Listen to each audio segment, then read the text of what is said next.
طلع البدر علينا طلع البدر علينا طلع البدر علينا طلع البدر علينا رب العالمين الصلاة والسلام على سيد الأنبياء والمرسلين وعلى آله وأصحابه الطيبين الطاهرين أما بعد فأعوذ بالله من الشيطان الرجيم بسم الله الرحمن الرحيم الله فاتبعوني يحببكم الله. آئیے ہم اور آپ مل کر انتہائی عقیدت و محبت کے ساتھ اپنے اور ساری کائنات کی مرکز عقیدت انیس بے کساں چارہ ساز درد منداں ہم غریبوں کے غمگسار مصطفیٰ جان رحمت حضور احمد مجتبی محمد مصطفیٰ ارواحنا فدا صلی اللہ تعالی علیہ وسلم کی بارگاہ بے کس پناہ میں جس طریقے سے میں پڑھاؤں آپ سب مل کر میرے ساتھ بلند آواز سے پڑھیں. الصلاة والسلام علیک یا رسول اللہ الصلاة والسلام عليك يا رسول الله الصلاة والسلام علیک یا نبی اللہ والسلام عليك يا نبي الله الصلاة والسلام علیک یا حبیب اللہ والسلام عليك يا حبيب الله وعلى آلك وأصحابك يا نور الله وعلى آلك وأصحابك يا نور الله صلى الله تعالى عليك وسلم. صلى الله تعالى عليك وسلم. وہ کمال حسن حضور ہے کہ گمان نقص جہاں نہیں. وہ کمال حسن حضور ہے کہ گمان نقص جہاں نہیں.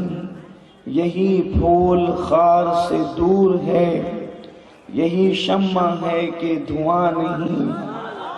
اور تیرے آگے یوں ہے دبے لچے فصحاء عرب کے بڑے بڑے. یا رسول اللہ تیرے آگے یوں ہے دبے لچے فصحاء عرب کے بڑے بڑے. کوئی جانے منہ میں زبان نہیں بلکہ جسم میں جان نہیں. کروں تیرے نام پہ جاں فدا نہ بس ایک جاں دو جہاں فدا. دو جہاں سے بھی نہیں جی بھرا کروں کیا کروڑوں جہاں نہیں. اور کروں مدح اہل دول رضا پڑے اس بلا میں میری بلا. میں گدا ہوں اپنے کریم کا میرا دین پارے نہ نہیں. میرے پیارے آقا صلی اللہ تعالی علیہ وسلم کے پیارے دیوانوں، آپ اور ہم ایک مرتبہ پھر رائے چور کی سرزمین پر اپنے آقا صلی اللہ تعالی علیہ وسلم کی محفل سجانے کا شرف حاصل کر رہے ہیں. اللہ تبارک و تعالی میری اور آپ سب کی حاضری کو اپنی بارگاہ میں شرف قبولیت عطا فرمائے. آمین. میرے پیارے آقا صلی اللہ تعالی علیہ وسلم کے پیارے دیوانوں، اللہ تبارک و تعالی نے انسان کو پورا جسم عطا کیا ہے اور یہ جسم کائنات اصغر اس کو صوفیاء کرام فرماتے ہیں.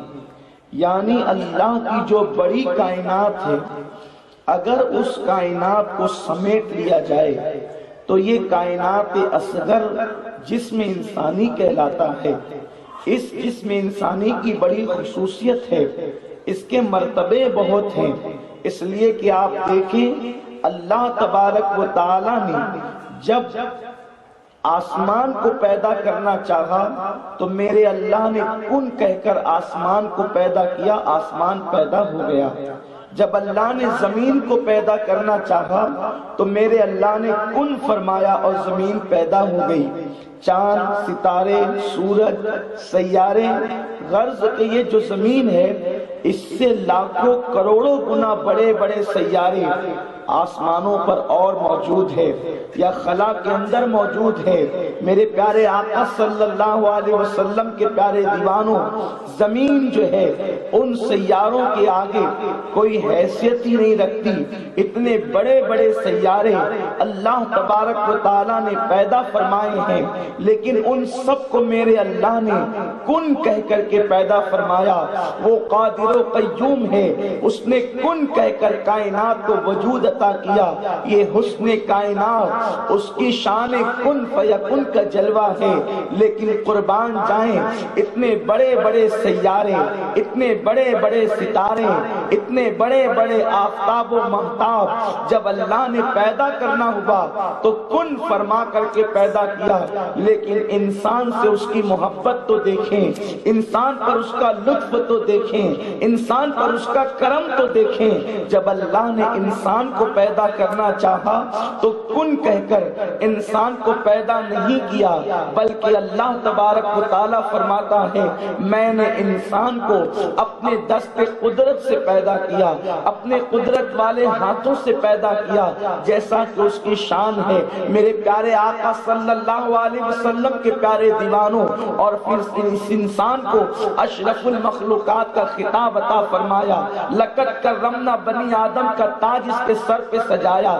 تو اب انسان کے جسم میں ہاتھ ہیں، پیر ہیں، آنکھیں ہیں، زبان ہے، یہ سارے اعضاء ہیں، اور اللہ نے سب کو ایک ایک ڈیوٹی عطا کی ہے۔ ہاتھ کا کام پکڑنا ہے، کسی کی مدد کرنا ہے، کسی کو ظلم سے بچانا ہے، کسی کا سہارا بننا ہے۔ اسی طرح پیر کی ڈیوٹی ہے کہ چلنا اور چل کر کے انسان کے اس وجود کو کہیں تک پہنچا دینا۔ اسی طرح زبان کی ڈیوٹی ہے بولنا اور چکھنا، اسی طرح ناک کی ڈیوٹی ہے سونگھنا، سانس لینا۔ اعضائے جسمانی سب کو اللہ نے الگ الگ ڈیوٹی عطا کی ہے، لیکن اس پورے جسم انسانی کے اندر ایک تاجدار ہے جس کو دل کہتے ہیں، پورے جسم انسانی کا بادشاہ ہے جس کو دل کہتے ہیں۔ ہاں ہاں، یہ وہی دل ہے جس کے بارے میں میرے آقا مصطفیٰ کریم رؤوف الرحیم صلی اللہ تعالی علیہ وسلم نے ارشاد فرمایا کہ ایک اگر انسان کا دل سنور جاتا ہے تو پورا انسان سنور جاتا ہے، اور اس کا دل بگڑ جاتا ہے پورا انسان بگڑ جاتا ہے۔ یہ دل ہے، یہ دل کی وسعتوں کا عالم یہ ہے کہ مختصر اتنا کہ دو لفظوں سے بن جاتا ہے دل، مختصر اتنا کہ دو حرفوں سے بن جاتا ہے دل، وسعتیں اتنی کہ کائنات میں سما نہ سکے۔ اس دل کا عالم یہ ہے، اگر یہ سمٹ جائے تو یہ گوشت کا لوتھڑا کہلاتا ہے، اور اگر اس کی وسعتوں کو ناپا جائے تو اللہ اکبر، مومن کے دل کے سامنے عرش بھی بہت بڑا نہیں ہے۔ حضرت سیدنا سید الطائفہ جنید بغدادی فرماتے ہیں کہ میرے دل کے سامنے عرش کی حیثیت ایک نقطے کے برابر کی ہے۔ میرے پیارے آقا علیہ السلام کے پیارے دیوانوں، دل کتنا قیمتی ہے۔ امام اہل سنت اعلیٰ حضرت رضی اللہ تعالیٰ عنہ اپنی کتاب میں لکھتے ہیں، دل کی اہمیت کو واضح کرتے ہیں۔ یہ دل کیا ہے؟ یہ دل وہ دل ہے جسے آپ گوشت کا لوتھڑا سمجھتے ہیں، لیکن اس دل کی شان کیا ہے؟ اللہ اکبر، دل کے اندر اگر گناہ بس جاتے ہیں، دل کے اندر اگر عیاشیاں بس جاتی ہے، دل کے اندر اگر دنیا بس جاتی ہے تو وہ دل کتے کے دل سے بھی غیر گزرا ہو جاتا ہے۔ لیکن جس دل کے اندر خدا کے جلوے بس جائیں، جس دل کے اندر اللہ کے حبیب کی محبت بس جائیں، وہ دل کتنا قیمتی ہوتا ہے۔ امام اہل سنت فرماتے ہیں، حضرت سیدنا بایزید بسطامی رحمت اللہ تعالی علیہ، سلطان العارفین بایزید بسطامی کو ان کے ایک مرید نے دیکھا کہ آپ گھٹنے ٹیک کر کے آسمان کی طرف دیکھ رہے ہیں اور آپ کی آنکھوں سے خون کے آنسو نکل رہے ہیں۔ حضرت بایزید بسطامی کا مرید آ کر کے اپنے پیر کو خون کے آنسو روتے ہوئے دیکھ کر کے عرض کرتا ہے، اے بایزید، میں دیکھتا ہوں کہ آپ کی آنکھوں سے خون کے آنسو نکل رہے ہیں۔ میرے پیارے آقا علیہ السلام کے پیارے دیوانوں، ہمیں تو پانی کے آنسو سے بھی رونا نہیں آتا، لیکن جن کے دل زندہ ہو گئے تھے، جن کے دل اپنی ڈیوٹی نبھا رہے تھے، جن کے دل اپنی ڈیوٹیوں کا حق ادا کر رہے تھے، جن کے دل پیدائش کے مقصد کو پورا کر رہے تھے، ان کا حال یہ تھا، وہ روتے تھے تو خون کے آنسوؤں سے روتے تھے۔ اللہ اکبر۔ حضرت بایزید کے مرید نے کہا کہ میں آپ کو خون کے آنسوؤں سے روتا ہوا دیکھتا ہوں۔ حضرت بایزید بستامی فرماتے ہیں بیٹے میں 2 قدم میں عرش پر گیا تھا۔ اللہ اکبر۔ دیکھ رہے ہیں اہل دل کی شان کیا ہے، دل والوں کے مرتبے کیا ہیں۔ اللہ اکبر۔ فرماتے ہیں میں 2 قدم میں عرش پر گیا تھا، اور جب میں 2 قدم میں عرش پر گیا تو میں نے عرش کو دیکھا۔ عرش جو ہے وہ پیاسے بھیڑیے کی طرح بے چین ہے، جیسے جنگل میں پیاس کی وجہ سے بھیڑیا بے قرار رہتا ہے، میں نے عرش کو بے چین اور بے قرار پایا۔ تو میں نے عرش سے پوچھا او عرش یہ تو بتا تو بے چین اور بے قرار کس کے لیے ہے؟ تو عرش نے مجھے جواب دیا بایزید میں اللہ کو ڈھونڈ رہا ہوں، اللہ کو تلاش کر رہا ہوں، میرے اللہ کو میں ڈھونڈ رہا ہوں۔ اس وقت بایزید کہتے ہیں کہ مجھے تو کہا جاتا ہے الرحمن علی العرش استوى کہ رحمان نے عرش پر استوا کیا جیسا کہ اس کی شان ہے۔ میں پتہ پوچھا تو مجھے پتہ یہ بتایا گیا کہ رحمان نے عرش پہ استوا کیا جیسا کہ اس کی شان ہے، اور میں تجھے اللہ کو ڈھونڈتے ڈھونڈتے یہاں آیا۔ عرش نے ایک سرد آنکھ کھینچی اور کہتا ہے کیا کروں بایزید جب تم پوچھتے ہو کہ تو کہاں ہے تو کہا جاتا ہے الرحمن علی العرش استوى رحمان نے عرش پر استوا کیا جیسا کہ اس کی شان ہے۔ اور جب میں پوچھتا ہوں نا اللہ تو کہاں ہے، مولا تو کہاں ہے، میں تجھے کہاں تلاش کروں، تو مجھ سے کہا جاتا ہے اگر مجھے ڈھونڈنا ہے تو جا بایزید کے دل میں چلا جا، تو مجھے وہیں پر پا لے گا۔ میرے پیارے آقا علیہ السلام کے پیارے دیوانوں آئیے ذرا غور تو فرمائیں، تو اللہ نے دل اتنا قیمتی بنایا ہے، لیکن مولا سے پوچھے مولا یہ جو تو نے دل دیا ہے تو دل کیوں دیا ہے؟ ہاتھ کا کام ہمیں سمجھ میں آتا ہے، یہ پکڑتا بھی ہے، یہ دوسرے کام بھی کرتا ہے، لیکن جو جسم انسانی کا بادشاہ ہے جسے دل کہتے ہیں اس کا کام بھی تو قیمتی ہوگا۔ انسان جتنا بڑا ہوتا ہے اس کی ڈیوٹی اتنی قیمتی ہوتی ہے، تو تب دل کی ڈیوٹی بتائی گئی کہ دل کا کام ہے کسی سے محبت کرنا، کسی کو چاہنا، کسی سے پیار کرنا، کسی کے لیے بلکنا، کسی کے لیے آہیں کرنا، کسی کے لیے تڑپنا، کسی کے لیے بے چین ہو جانا۔ میرے پیارے آقا علیہ السلام کے پیارے دیوانوں دل کا کام یہ ہے بے قراری، اضطراب، بے چینی، تڑپنا، بلکنا، آہیں بھرنا، محبت کرنا، عشق کرنا، پیار کرنا، کسی کے لیے سسکیاں لینا۔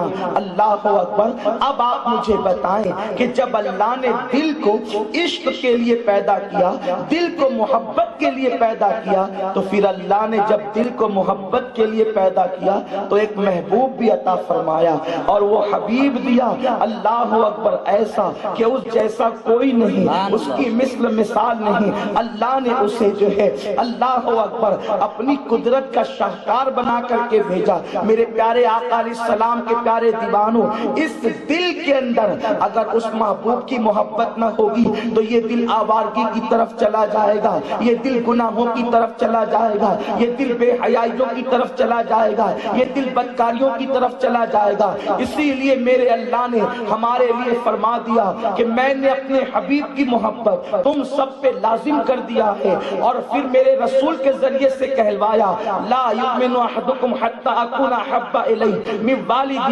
وولدہ والناس اجمعین، کہ تم میں کا کوئی اس وقت تک مومن ہو نہیں سکتا جب تک کہ رسول اعظم مصطفیٰ کریم صلی اللہ علیہ وسلم کو اپنے والدین سے زیادہ، اپنی اولاد سے زیادہ اور تمام لوگوں سے زیادہ، کائنات کی ہر شے سے زیادہ، کائنات کے ہر انسان سے زیادہ جب تک تم محبوب خدا سے محبت نہ کرو گے اس وقت تک تمہارا ایمان مکمل نہیں ہوگا۔ ایک مقام پر آقا فرماتے ہیں الا لا ایمان لمن لا محبت لا، الا لا ایمان لمن لا محبت لا، الا لا ایمان لمن لا محبت لا، آگاہ ہو جاؤ محبت کے بغیر ایمان نہیں ہے، آگاہ ہو جاؤ محبت کے بغیر ایمان نہیں ہے، آگاہ ہو جاؤ محبت کے بغیر ایمان نہیں ہے۔ میں تم سے پوچھنا چاہتا ہوں، اب لوگ ایمان کہاں تلاش کر رہے ہیں؟ اب لوگ ایمان کہاں ڈھونڈ رہے ہیں؟ مسلمانوں یاد رکھو، جب تک کہ محبوب خدا کی محبت کو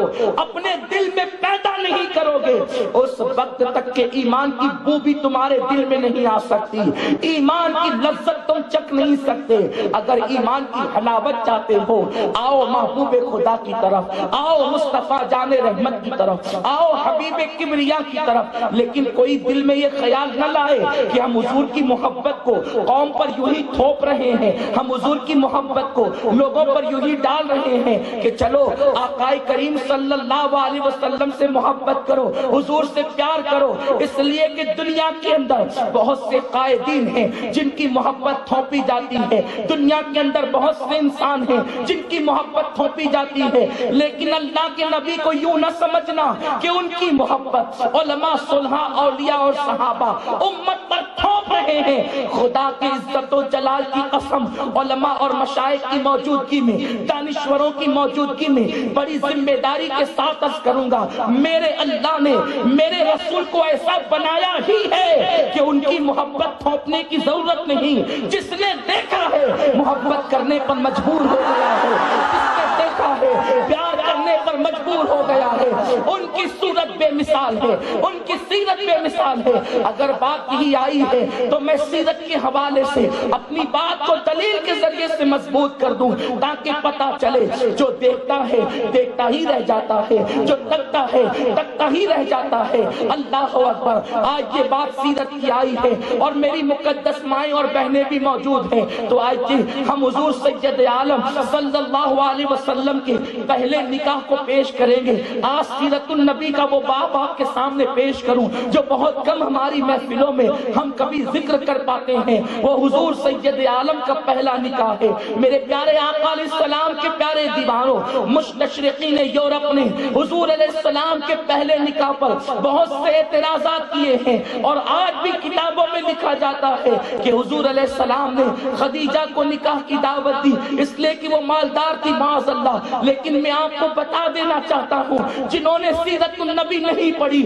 وہ جہالت کی بنیاد پر یہ کہہ سکتے ہیں، لیکن جنہوں نے سیرت النبی کے ابواب کھنگالے ہیں، جنہوں نے کتابیں کھنگالی ہیں اور جو سیرت کی تہ تک کے ڈوبے ہیں، وہ یقیناً اس گوہر کو نکالنے میں کامیاب ہے کہ میرے رسول نے خدیجہ کو نکاح کا پیغام نہیں دیا تھا بلکہ جناب خدیجہ نے پیغام دیا تھا۔ آج یہ چونکہ میں نے دعویٰ کیا ہے، حضور تھے ہی ایسے جو دیکھے محبت کرنے پہ مجبور ہو جائے۔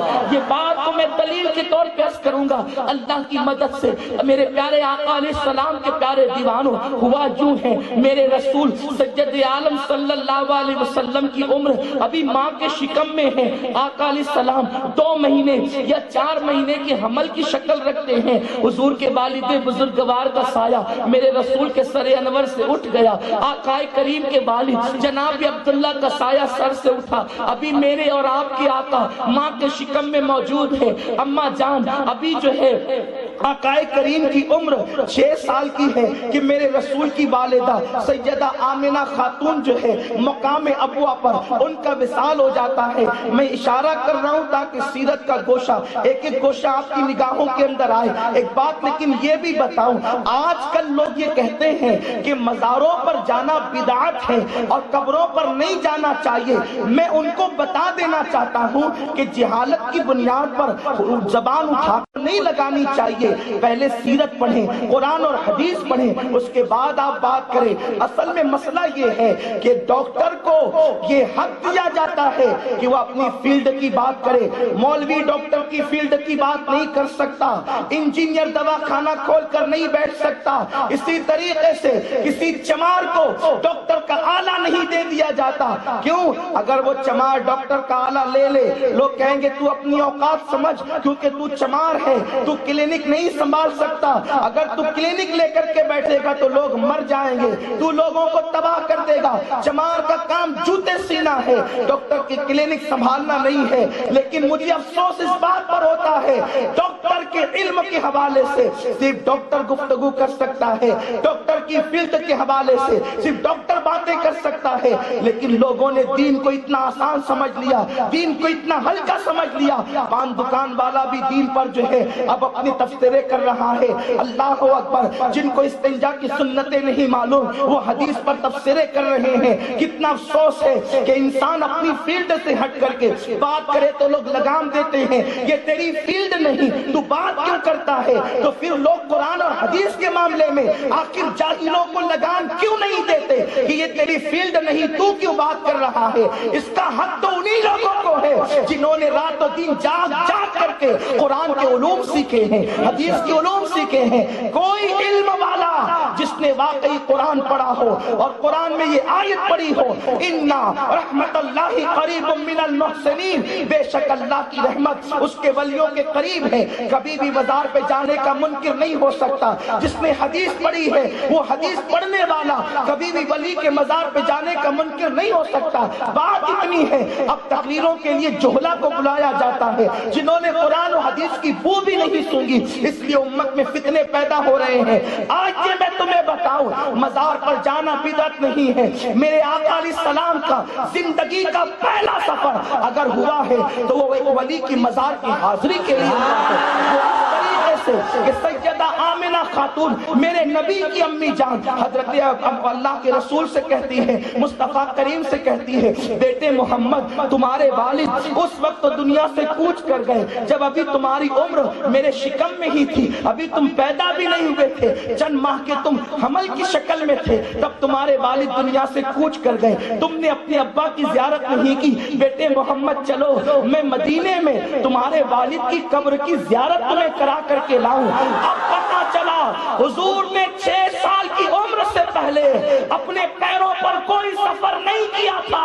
آقا کا زندگی کا سب سے پہلا سفر سیدہ آمنہ کے ساتھ ہے، اور وہ بھی مزار کی حاضری کے لیے، اور ایک ولی کی مزار کی حاضری کے لیے۔ حضرت عبداللہ نبی نہیں ہے، حضرت عبداللہ ولی ہے، میرے آقا کے والد ہے۔ حضور 6 سال کی عمر میں جا کر اپنے غلاموں کو زین دے رہے ہیں۔ میرے غلاموں، ایک ولی کے مزار پر جانا مجھ مصطفیٰ کی سنت ہے۔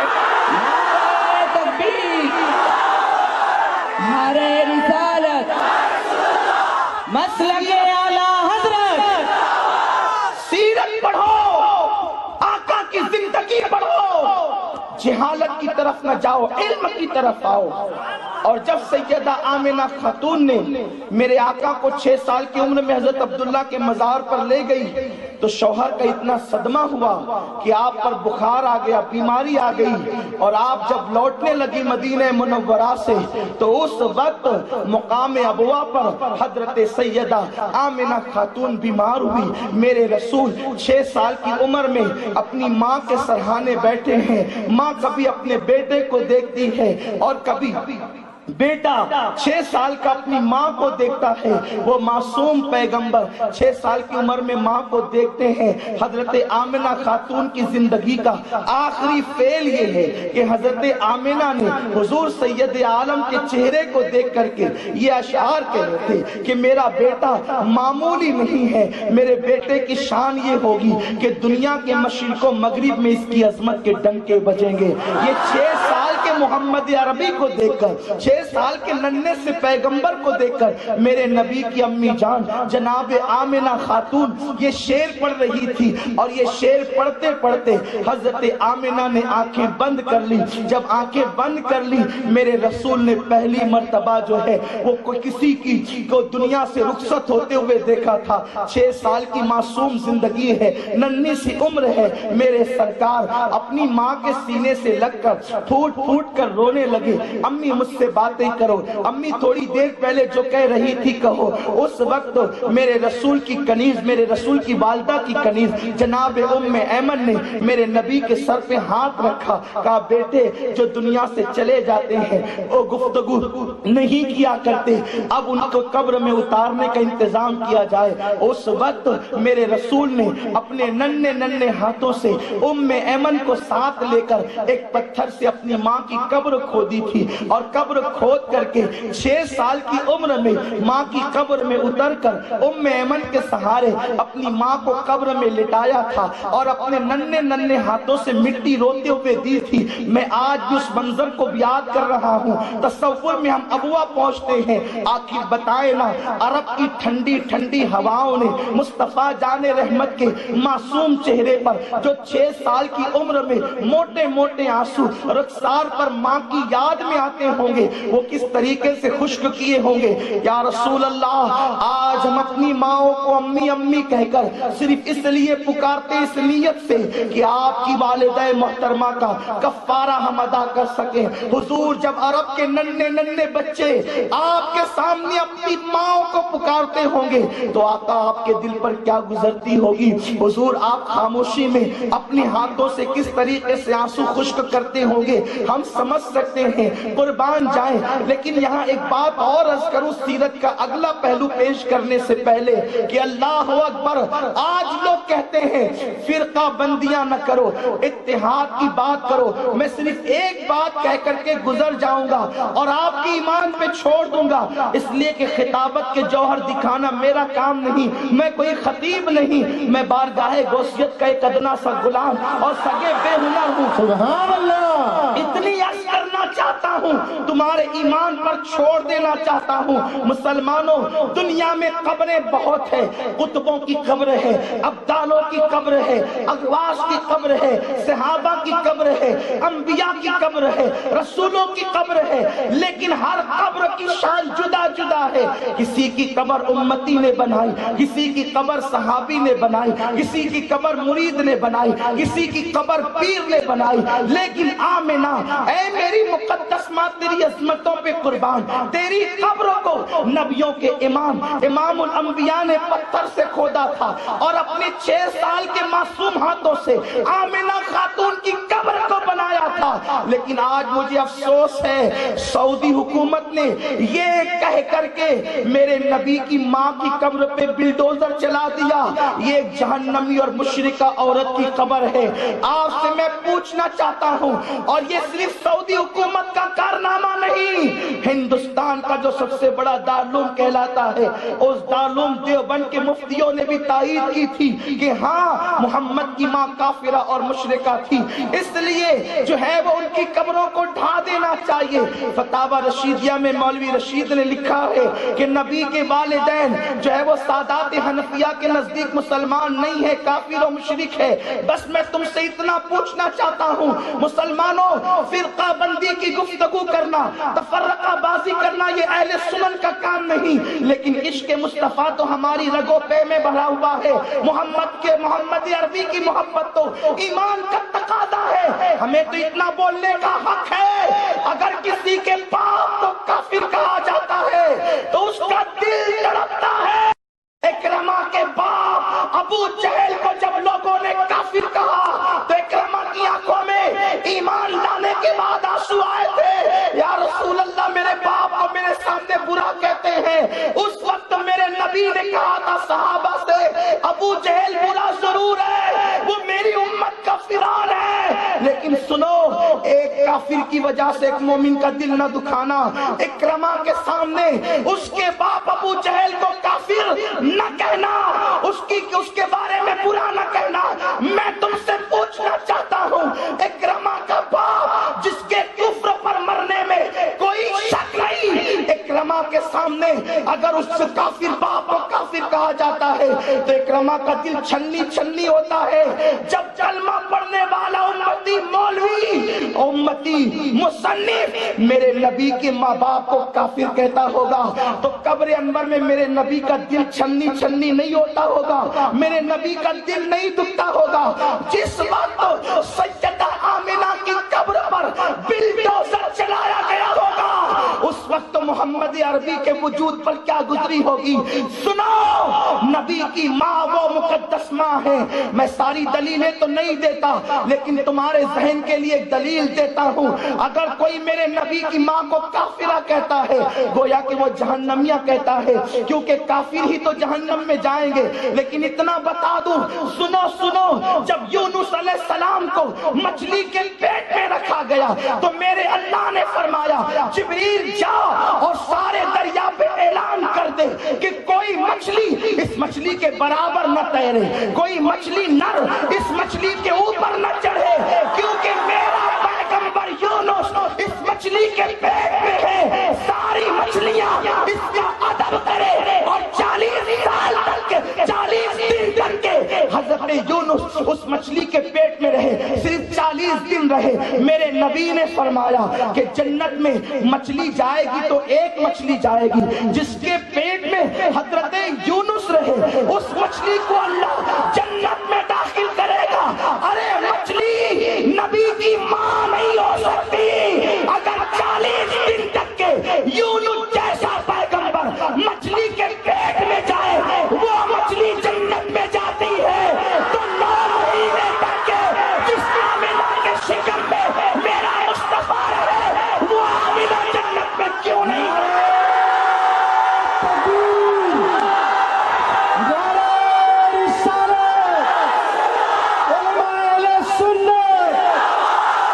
سرکار کی غلامی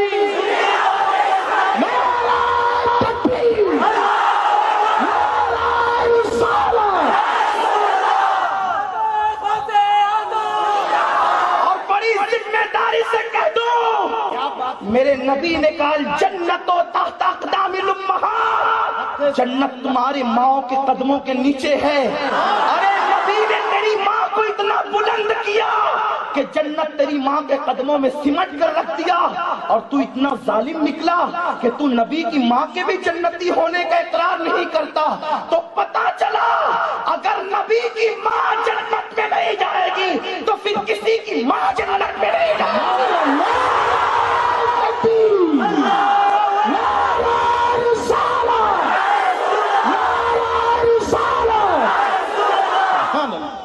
جس کے شکم میں رسول اللہ نے 9 مہینے تک جس کا دودھ پیا ہے، میرے رسول نے جس کی قبر اپنے ہاتھ سے بنائی ہے، تو پتا چلا یہ مسلکی جھگڑا مولوی کا نہیں ہے، رسول اللہ کی محبت کا ہے، حضور سید عالم کی محبت کا ہے. آپ کے ایمان پہ چھوڑتا ہوں، یہ میرا عنوان آج نہیں ہے.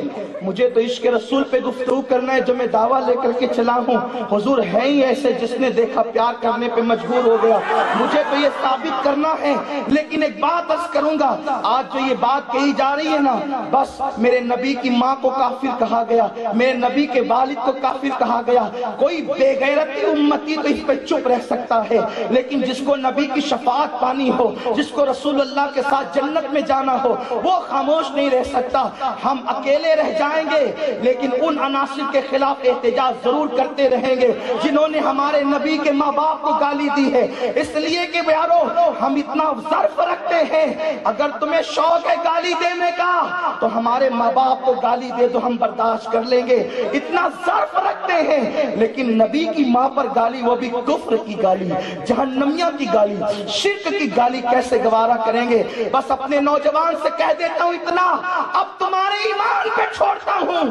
نبی کی ماں کو جس نے فتاوی رشیدیہ میں کافر کہا، نبی کے والد کو جس نے فتاوی رشیدیہ میں کافر کہا، اب تم انہیں مومن مانو تو مانو، یہ تمہارا اپنا فعل ہے. لیکن اتنا سن لینا، کل قیامت میں رسول اللہ کی بارگاہ میں عام عوام جاہل ان پڑھ سب کو جانا ہے. حضور تیرا گریبان پکڑ کر پوچھیں گے اسی کے پیچھے نماز پڑھتا تھا جس نے میری ماں کو جہنمی اور کافر کہا تھا، اسی کے ساتھ چلتا تھا جس نے میری امی کو گالی دی تھی اور قبر انور کو شہید کرنے کا پلان پیش کیا تھا. بس آپ جواب دینے کے لیے تیار ہے، وہاں میں نہیں آؤں گا جواب دینے، میرا جواب مجھے دینا ہے، آپ نے اپنا جواب دینا ہے. ہمیں کسی کی خوشی نہیں چاہیے، ہمیں محبوب خدا کی خوشی چاہیے، اس لیے کہ اللہ کو راضی کرنے کا واحد ذریعہ یہ ہے کہ اس مصطفیٰ کو راضی کر لو جس کی رضا اللہ چاہتا ہے. سبحان اللہ سبحان اللہ. کا فتردہ. اور میری ماں کو کوئی برا کہے تو میں اس سے خوش نہیں رہ سکتا. آپ کی ماں کو کوئی برا کہے آپ خوش نہیں رہ سکتے. یارو حضور کی ماں کو کہا گیا. آپ کو اگر کتاب دیکھنی علماء بتا دیں گے. بہرحال آپ کے ایمان پہ چھوڑتا ہوں تو 6 سال کی عمر میں میرے رسول نے ماں کی قبر انور بنائی. حضور چلے اور جب ماں یاد آئی حضور روئے. اس کے بعد ایک وقت وہ آتا ہے ابھی میرے رسول کی عمر اور بڑی ہے تو ایسا ہوا حضور ایک جنازے کے پیچھے روتے روتے چلتے ہیں. بہت روتے ہیں. آج جو ہے حضور کو ماں کا غم بھی یاد آیا, باپ کا وصال بھی یاد آیا. اس جنازے کے بارے میں کسی نے پوچھا یہ کس کا جنازہ ہے کہ ایک ننھا سا عرب خوبصورت بچہ بڑی تیزی کے ساتھ روتے روتے چلتا ہے. تو کسی نے اشارہ کر کے کہا یہ اس بچے کا دادا ہے عبد المطلب. اسی کے وصال پر یہ بچہ روتا ہے اس لیے کہ ماں اور باپ کے وصال کے بعد دادا نے پرورش کا حق ادا کیا. اب جناب عبد المطلب کی وصال کے بعد جو ہے میرے رسول کی پرورش جناب ابو طالب کے ذمے پر آئی. حضرت ابو طالب نے میرے رسول کی پرورش کا ذمہ لیا. لیکن یہاں یہ وضاحت بھی کر دوں, یاد رکھنا میرے بھائیوں کہ جس نے میرے نبی کی پرورش کا ذمہ لیا اس نے میرے نبی کو نہیں پالا, میرے نبی نے ان کو پالا. اس لیے کہ حضرت ابو طالب سے آپ پوچھیں اے ابو طالب یہ بتائیں کہ کیا آپ نے میرے مصطفیٰ کو پالا ہے؟ تو ابو طالب کے یہ جملے آج بھی تاریخ میں موجود ہیں اور حدیثوں میں بھی آتے ہیں. مورخین نے سیرت نگاروں نے لکھا ہے کہ جب میرے گھر میں کھانا پکتا میں کثیر العیال تھا یعنی میرے بچے زیادہ تھے تو ہوتا یہ کہ کھانا کم پکتا بچے زیادہ تھے. غربت میں اکثر ایسا ہوتا ہے.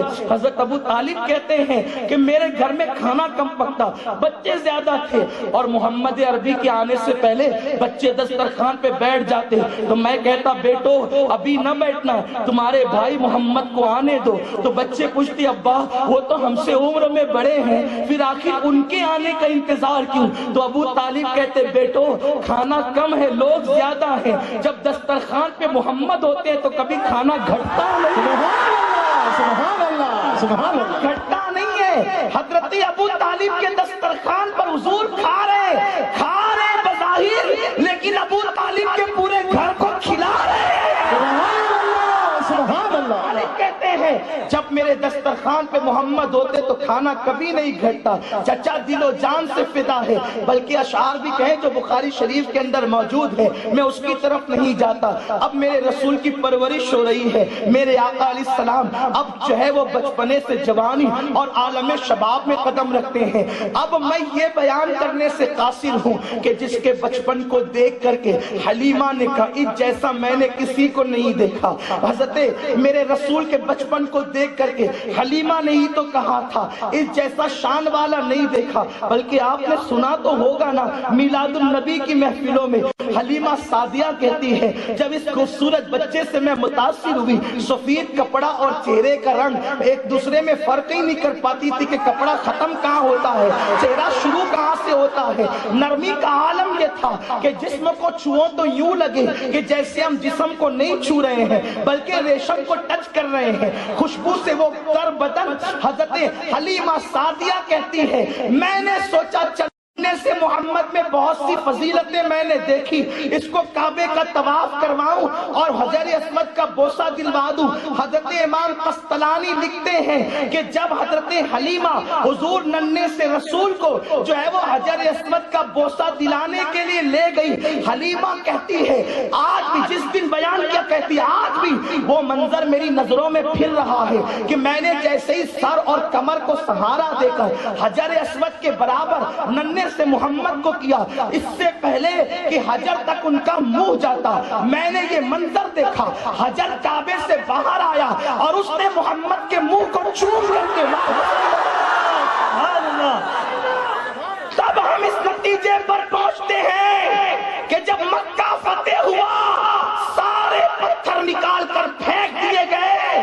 حجر اسود بھی پتھر تھا, وہ کیوں پھینکا نہیں گیا تو دنیا پکار اٹھے گی. وہ پتھر تھے جو مصطفیٰ کی دشمنی میں بیٹھے تھے, نکال کر پھینک دیے گئے. یہ کالے رنگ کا پتھر مصطفیٰ کو چومتا تھا. اللہ نے فرمایا تو نے میرے حبیب کے لبوں کو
بڑھتی گئی، ان کا حسن میں کیا بیان کروں، جوانی میں ہر نوجوان حسین نظر آتا ہے، لیکن جب میرے رسول جوان ہوں گے تو حسن کا عالم کیا ہوگا۔ ارے ان کی زندگی جب 40 سال سے آگے بڑھی تو مولا علی کہتے ہیں حضور کے حسن کا عالم یہ تھا، اگر دیوار کے سامنے کھڑے رہتے تو دیوار کا عکس میرے نبی کے چہرے میں نظر آتا تھا، جیسے آئینے میں دیوار دکھتی ہے ویسے رخسار مصطفیٰ میں میرے آقا علیہ السلام کے چہرے میں دیوار کا، چاند کا، سورج کا عکس نظر آتا تھا۔ اور ایک بات بتاؤں، لوگ سوتے ہیں تو ان کی زلفیں بکھر جاتی ہے، میرے نبی سوتے تھے کبھی زلفیں نہ بکھری، میرے آقا علیہ السلام جب نیند سے اٹھتے تھے، نیند سے اٹھنے کے بعد حسین حسین لوگوں کا چہرہ عجیب عجیب معلوم ہوتا ہے، لیکن آقا جب نیند سے اٹھتے تھے تو چہرے پر نیند کے آثار نظر نہیں آتے تھے، اب اتنے حسن والے تھے۔ اگر میں اسی پہ گفتگو کروں، شاید گزشتہ نشست میں نے اس سے کچھ روشنی لی تھی، یہ نہیں کہہ سکتا کہ روشنی ڈالی تھی،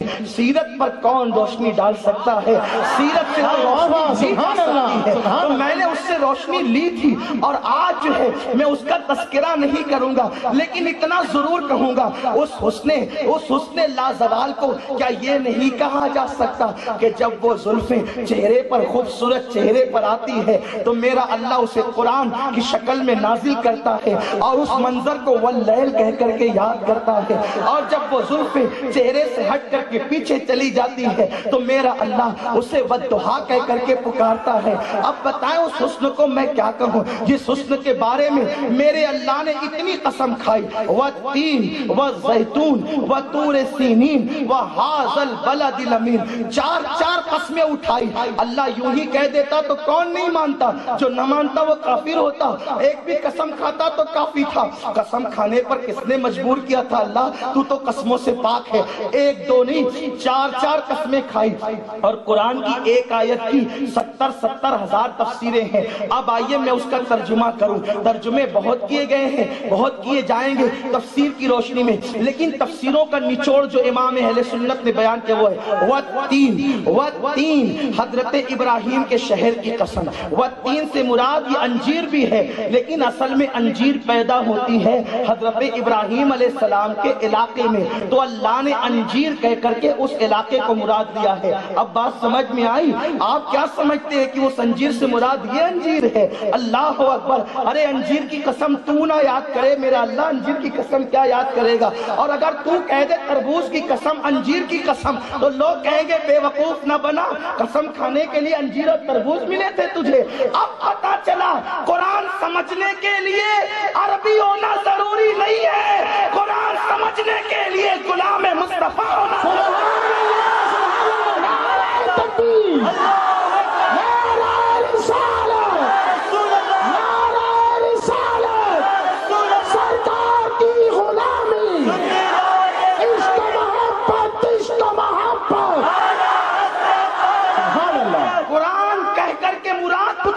ہے، اور اللہ کی مراد کو مصطفیٰ جانے رحمت سمجھتے ہیں اور وہ اپنی امت کو بیان کرتے ہیں۔ لیکن میں یہ بھی نہیں کہتا کہ ظاہری معنی کا انکار کر دیا جائے، میں ظاہری معنی کا منکر بھی نہیں، لیکن اس کی مراد یہ ہے شہر ابراہیم کی قسم۔ اب آگے چلتے ہیں، والتین شہر ابراہیم کی قسم، والزیتون شہر جو ہے وہ شہر ابراہیم کی قسم، والتین والزیتون، اور پھر اس شہر مبارکہ کی قسم، اس مقدس شہر کی قسم، اس عظمت والے اور برکت والے شہر کی قسم جو شہر حضرت سیدنا عیسیٰ علیہ السلام کا شہر ہے، اس مبارک شہر کی قسم، شہر ابراہیم کی قسم، شہر عیسیٰ کی قسم، وطور سینین اور شہر موسیٰ کی قسم۔ آپ دیکھ رہے ہیں حضرت ابراہیم کی قسم، حضرت عیسیٰ کے شہر کی قسم، مصطفیٰ جہاں حضرت موسیٰ کے شہر کی قسم، والتین شہر ابراہیم کی قسم، والزیتون برکت والے عیسیٰ کے ولادت گاہ کی قسم،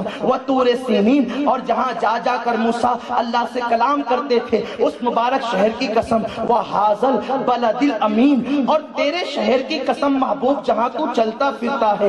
چار قسمیں اٹھائی، اب 4 قسمیں اٹھا کے کہتا ہے لقد خلقنا الانسان فی احسن تقویم، اے حبیب ہم نے تجھے بہت خوبصورت پیدا کیا۔ الانسان، آپ جانتے ہیں جو لوگ عربی پڑھتے پڑھاتے ہیں، انسان مطلق انسان، الانسان یہاں الانسان سے مراد امام رازی، امام سیوطی کہتے ہیں کہ الانسان سے مراد محمد الرسول اللہ سبحان اللہ۔ اکبر۔ 4 شہروں کی قسم، نبیوں کی یاد کی فرقہ، او جانے کائنات میرے مصطفیٰ ہم نے تجھے سب سے خوبصورت پیدا کیا، کتنا خوبصورت بنایا۔ آپ حدیث شاید سنے ہوں گے، ایک مرتبہ اماں عائشہ نے پوچھا یا رسول اللہ آپ زیادہ خوبصورت یا جناب یوسف؟ آقا فرماتے ہیں اے عائشہ میرے حسن کا آدھا اللہ نے میرے بھائی یوسف کو دیا، اور ایک مقام پر فرماتے ہیں عائشہ میرے حسن میں نمک ہے، میرے حسن میں نمک ہے۔ میرے حسن میں مطلب کیا؟ آپ نے بڑے بڑے لوگوں کو دعوت دی، ایم ایل اے صاحب آئے، شیوخ آئے، علماء مشائخ آئے، رائے چور کا مسالہ نہیں ڈالا، آپ نے مسالہ سعودی سے منگایا، شام سے منگایا، مصر سے منگایا، ایک سے ایک مسالے منگا کر کے ڈالے، بائلر مرغی میں نہیں گورانی مرغی میں کھانا بنایا، ڈالڈا گھی نہیں دیسی گھی ڈالا، سب ڈالا لیکن کا نمک نہیں ڈالوں گا۔ اور دسترخوان پر کھانا آ گیا تو جس نے بھی منہ میں لقمہ ڈالا خوشبودار تو بہت ہے، دیسی گھی کا کی خوشبو آتی ہے، گورانی مرغے کی خوشبو آتی ہے، لیکن کھانا اچھا نہیں لگتا۔ کوئی آنکھ بند کرتا ہے، کوئی ناک ٹیڑھی کرتا ہے، کھانا اچھا نہیں لگتا۔ کیوں؟ کہا ہزاروں کا مسالہ ڈالا لیکن 1 روپے کا نمک بھی ڈالتا تو یہ کمی پوری ہو جاتی۔ جس کھانے میں نمک نہیں وہ کھانا لذیذ نہیں ہوتا۔ آقا کہتے ہیں میرے حسن میں نمک ہے، جس حسن میں حسن مصطفیٰ کی ملاوٹ نہیں وہ انسان حسین نہیں ہو سکتا۔ پوچھو یوسف حسین کیوں تھے؟ حسن یوسف میں محمد عربی کے حسن کی ملاوٹ تھی، اس لیے مصر حضرت یوسف پر فدا۔ سبحان اللہ، نعرہ تکبیر، نعرہ رسالت۔ اسی لیے تو یہ چاند چمکتا ہے حسن مصطفیٰ کا جو ہے وہ عکس ہے، ستارے چمکتے ہیں حسن مصطفیٰ ہے دلارہ ہمارا، وہ ملی ہے دلارہ۔ اور نمک کا ایک مطلب یہ بھی ہو سکتا ہے آپ نے 50 کلو شکر ڈال کے کھیر بنائی، 1 کلو نمک ڈالا، چکھنے والا کہے گا اس میں نمک ہے، 1 کلو ڈالا تو بھی چکھنے والا کہے گا نمک ہے۔ کیوں؟ اس لیے کہ نمک تھوڑا بھی ہوگا تو اظہار کرے گا کہ میں ہوں، بس یوں ہی ہے بے مثال، کہنے کو نہیں سمجھانے کو کہتا ہوں، ملانے کو نہیں کہتا۔ چاند چمک رہا تھا میں حسین، ستارے چمک رہا چہرے تھے میں حسین، انبیاء چمک رہے تھے حسن ہمارا ہے، لیکن اللہ نے کہا او میرے محبوب جانے ایمان ذرا بے پردہ بھی ہو جا۔ جب وہ حبیب بے پردہ ہوا تو جتنے انبیاء چمک رہے تھے ان کی روشنی میں وہ سب چھپ گئے، ستارے منہ چھپانے لگے، چاند شرمانے لگا، سورج جو ہے وہ اللہ اکبر میرے رسول کے حسن نے جب دعوت موبائلہ دیا تو اس کو گہن لگ گیا، اللہ اکبر۔ اسی لیے میرے امام کہتے ہیں تو ہے خورشید رسالت پیارے، انبیاء اور ہیں سب ماہ پارے، تو ہے خورشید رسالت پیارے، انبیاء اور ہیں سب ماہ پارے، اور تو چھپ گئے تیری ضیا میں تارے، تجھ سے ہی نور لیا کرتے ہیں، انہی کی بو مایہ سمن ہے، انہی کا جلوہ چمن چمن ہے، انہی سے گلشن مہک رہے ہیں، انہی کی رنگت گلاب میں ہے۔ تو بہرحال میں بہت لمبی چوڑی اس پہ گفتگو نہیں کر سکتا، مجھے تو اگلے عنوان کو پورا بھی کرنا ہے۔ تو جس کی جوانی کیسی ہوگی جو دیکھتا ہے دیکھتا ہی رہتا ہے۔ لیکن ایک بات بتاؤں، حضور کے معجزات میں ایک معجزہ یہ بھی ہے، حضور بہت خوبصورت سے سب سے زیادہ، لیکن کوئی حضور کو دیکھ کر حسن کے فتنے میں مبتلا نہیں ہوا، یعنی کسی نے حضور سے نفسانی محبت نہیں کی۔ محبت 2 طرح کی ہوتی ہے نا، جو جتنا خوبصورت ہوگا وہ اتنا فتنے باز ہوگا، جو دیکھا فتنے میں مبتلا ہوا۔ لیکن حضور ہیں سب سے خوبصورت، لیکن کوئی ان کو دیکھ کر کے نفسانی محبت میں مبتلا نہیں ہوتا، جو دیکھتا ہے ایمان کے انداز میں پیار کرتا ہے، جو دیکھتا ہے اگر نہیں ایمان ہے تو دل سے پیار کرتا ہے۔ دیکھو محبت 2 ہوتی، ایک دل کی ایک نفس۔ آج جو آپ نے محبتیں چھیڑ رکھی ہے نا لڑکیوں سے عورتوں سے، اس لیے جو زنا ہو رہے ہیں یہ دل کی محبت میں، اگر دل کی محبت ہوتی تو زنا نہیں ہوتی۔ کیونکہ دل انسان کو کبھی برائی کی طرف نہیں لے جاتا. بس اپنی گفتگو کو یہاں روک کر کے ایک مثال کے ذریعے آگے بڑھیں. حضرت مالک دینار کا نام آپ نے سنا ہوگا. ایک بچہ لکڑیاں جمع کر رہا ہے، سادات گھرانے کا رو رہا ہے. آپ نے دیکھا اس کو دل میں خیال ہے سلام کروں، توجہ سلام کروں. پھر خیال ہے بچہ ہی تو ہے، اس کو کیا سلام کروں، چھوٹا سا تو ہے. آگے بڑھ گئے، آگے بڑھے تو پھر خیال آیا مالک حضور جب بچے کو سلام کرتے تھے تو تو کون ہے، تو بھی سلام کر. واپس پلٹ کر کے آئے، اس بچے کو کہا السلام علیکم. بچے نے کہا وعلیکم السلام یا مالک الدینار. ان کا بھی نام، ان کے ابے کا نام بھی لیا. تو انہوں نے کہا ارے بچے میں مسافر ہوں، مجھے کوئی نہیں جانتا، تو میرا نام بھی جانتا ہے، میرے باپ کا نام بھی جانتا ہے. کہا مالک جو اللہ کو پہچانتا ہے وہ سب کو پہچانتا ہے. جسے اللہ کی پہچان مل گئی سب کی پہچان مل گئی. کہا بچے تو بڑا ہوشیار ہے. کہا کہ مالک میں تمہیں جانتا ہوں، تمہاری روح میری روح کے پیچھے کھڑی تھی عالم ارواح میں، میں تمہیں جانتا ہوں، تم بھول گئے. بچے تو بڑا دانا ہے، تیرے ماں باپ نے شاید تجھ پہ ظلم کیا. اور جلدی بڑھ رہا ہوں، مجھے اپنے عنوان کی طرف جانا ہے. ضمنی باتیں یوں نکل آتی ہیں اور اس کو چھوڑے بغیر پھر جانے دل بھی نہیں چاہتا، ورنہ بات ہی سمجھ میں نہ آتی. مالک ابن دینار کہتے تیرے ماں باپ نے تجھ پہ ظلم کیا. کہا آپ میرے ماں باپ سے بدگمان نہ ہونا، میرے ماں باپ بڑے نیک ہے، ظلم نہیں کیا. کہا یہ لکڑیاں پھر تو جو سمیٹ رہا ہے، اکٹھا کر رہا ہے، ایسا لگتا ہے کہ تجھ سے کام زبردستی لیا جا رہا ہے. کہا میرے ماں باپ کی مدد کے لیے میں خود آیا ہوں. رونے کی وجہ لکڑیوں کا جمع کرنا نہیں ہے، رونے کی وجہ یہ ہے کہ میری ماں کے پاس جب میں لکڑیاں سمیٹ کر لے جاتا ہوں تو بڑی بڑی لکڑیاں جب وہ چولہے میں ڈالتی اور آگ نہیں لگتی تو میری ماں چھوٹی چھوٹی لکڑیاں ڈال کر کے آگ لگاتی ہے. تو میں اسی کو یاد کر کے رو رہا ہوں. جب تم جیسے بڑے بڑے جہنم میں ڈالے جائیں گے اور آگ نہ بھڑکے گی تو مجھ جیسے بچوں کو بھی کہیں ڈال نہ دیا جائے، اسی سے میں رو رہا ہوں. کہا بچے تو بچہ ہو کر کے اتنی آخرت کی فکر کرتا ہے. دیکھو اس زمانے کے بچوں میں بھی یہ فکر تھی، آج بڑوں میں بھی نہ رہی. اس لیے کہ اس زمانے کی مائیں اپنی اولاد کی پرورش ہی ایسی کرتی تھی کہ بچوں کو اللہ تبارک و تعالیٰ کا قرب بچپن میں، معرفت بچپن میں مل جاتی تھی. آج کی مائیں سیریل دیکھ کر کے اپنی زندگی کے لمحات کو گزار رہی ہے. آج کی مائیں فلمیں دیکھ کر کے اپنے بچوں کو دودھ پلا رہی ہے. آج کی مائیں بے پردہ اپنے حسن کو بازاروں میں نمائش کر رہی ہے. میں اپنی قوم کی بیٹیوں کو بتا دینا چاہتا ہوں، اے میری قوم کی بیٹیوں، حسن نمائش کے لیے نہیں ہے، اس لیے کہ میرے رسول نے ایک مسلم بیٹی کی عزت کو کعبے سے بلند کیا.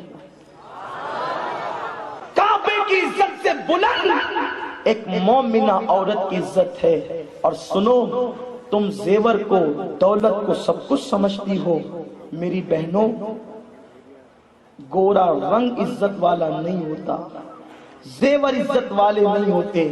مال اور کاروں کو تم نے جو عزت سمجھا ہے وہ عزت نہیں، عزت تو تقوی میں ہے، اللہ کے خوف میں ہے، نیکی اور پرہیزگاری میں ہے. میں ایک ایسی بھی عورت کو جانتا ہوں، قد کے اعتبار سے ناٹی ہے، رنگ کے اعتبار سے کالی ہے، لیکن جب وہ حج کے لیے گئی تو کعبہ اس کے استقبال کے لیے آ گیا. اس عورت نے کہا اے کعبے تو کیوں چلا آیا؟ میں تجھے دیکھنے نہیں آئی، میں تو رب کا دیدار کرنے آئی ہوں. کون سی عورت تھی جس کے استقبال کے لیے کعبہ چلا آیا تھا؟ اسی عورت کا نام رابعہ بصری ہے. سبحان اللہ، سبحان اللہ. تم اپنے رنگ پہ غرور کرتی ہو، تم اپنے زیور پہ غرور کرتی ہو. دل اللہ کی خشیت سے خالی ہے تو تمہاری سفید چمڑی کو قبر کے کیڑے کھائیں گے. اگر دل رسول اللہ کی محبت سے خالی ہے یہ تمہارا جسم جہنم کا ایندھن بنے گا. اس لیے میں اپنی بہنوں کو پیغام دینا چاہتا ہوں، اپنے حسن کی نمائش نہ کرو. اگر قبر میں اپنے جسم کو سلامت رکھنا چاہتی ہو تو سیدہ فاطمہ کی کنیز بنو. کانوں میں ہیڈ فون لگا کر گانے نہ سنو، موبائل کا استعمال نہ کرو. میں بارہا کہہ چکا ہوں، آج بھی کہتا ہوں، جو شوہر اپنی بیوی کو موبائل لا کر دے جو باپ اپنی بیٹی کو موبائل لا کر دے، جو بھائی اپنی بہن کو موبائل لا کر دے، وہ محبت کا سلوک نہیں کر رہا ہے، وہ جہنم کا سلوک کر رہا ہے۔ عورتوں کو موبائل کی ضرورت کیا ہے؟ آج عورتیں واٹس ایپ یوز کر رہی ہیں، انٹرنیٹ یوز کر رہی ہے، اس کا نتیجہ پوری دنیا میں یہ سامنے آ رہا ہے کہ انٹرنیٹ پر بیٹھ کر کے وہ رشتے کرتی ہیں، نوجوان لڑکوں کے ساتھ پارکوں میں آبرو لٹا دیتی ہے۔ میں یہ نہیں کہتا کہ یہاں جو بچیاں وہ ایسی نہیں ہیں، وہ تو بڑی مقدس ہے، اسی لیے تو اس مقدس محفل میں آئی ہے، لیکن پیغام دینا چاہتا ہوں تاکہ دور دور تک پیغام پہنچ جائے۔ تو کل کی مائیں متقی تھی، اولاد بھی متقی تھی۔ اس بچے نے کہا میری ماں بڑی نیک ہے، میرے ماں باپ بڑے اچھے، انہوں نے مجھ پہ ظلم نہیں کیا مالک، میں نے ان کی مدد کے لیے آیا۔ تو کہا بیٹے تو بڑا دانشور ہے، کیا میرے سوال کا ایک جواب دے گا؟ مجھے کچھ سوال پوچھنا، جواب دے گا؟ کہا پوچھئے، اگر معلوم ہوگا تو دوں گا۔ کہا یہ بتا بیٹا دل اور نفس میں فرق کیا ہے؟ ہم اپنے عنوان پر آ گئے کہ حضور سے کسی نے نفسانی محبت نہیں کی، قلبی محبت کی، اور ہم جس محبت میں مبتلا، یہ جو افیئر ہے یہ نفسانی محبت ہے۔ سمجھ میں آ گئی؟ تو اس وقت حضرت مالک بن دینار نے اس بچے سے پوچھا نفس اور دل میں فرق کیا ہے؟ تو مالک بن دینار کو اس بچے نے کہا مالک جب آپ کے ذہن میں خیال آیا نا، وہ بچے کو سلام کر دینا چاہیے، وہ آپ کا دل تھا، سلام کر دینا چاہیے۔ پھر جس نے کہا نا کہ بچہ ہی تو اسے کیا سلام کرنا، جس نے روکا وہ آپ کا نفس تھا۔ پھر آپ آگے چلے گئے، پھر دل میں خیال آیا اگر رسول اللہ بچوں کو سلام کرتے تو تو کیا ہے، چل سلام کر لے۔ وہ دل تھا، دل جس نے تمہیں کھینچ کر کے۔ مالک بن دینار حیران تھے، سوچ میں رہا، اس کے ذہن میں بات آئی، وہ عمر صادق کے اولاد میں سے وہ بچہ تھا، نادان جس گھرانے کے بچوں کا یہ عالم ہے۔ جب نبی کے گھرانے کے بچے ایسے ہوتے ہیں تو مصطفیٰ جان رحمت کے علم کا عالم ہے۔ ہم کیسے مان لیں ان کو علم غیب نہیں تھا؟ اس لیے کہ تمہاری جماعت تو 1857 کے بعد بنی ہے، تم میں وہ نسب والے نہیں ہیں، ہم میں تو نسب والے ہیں۔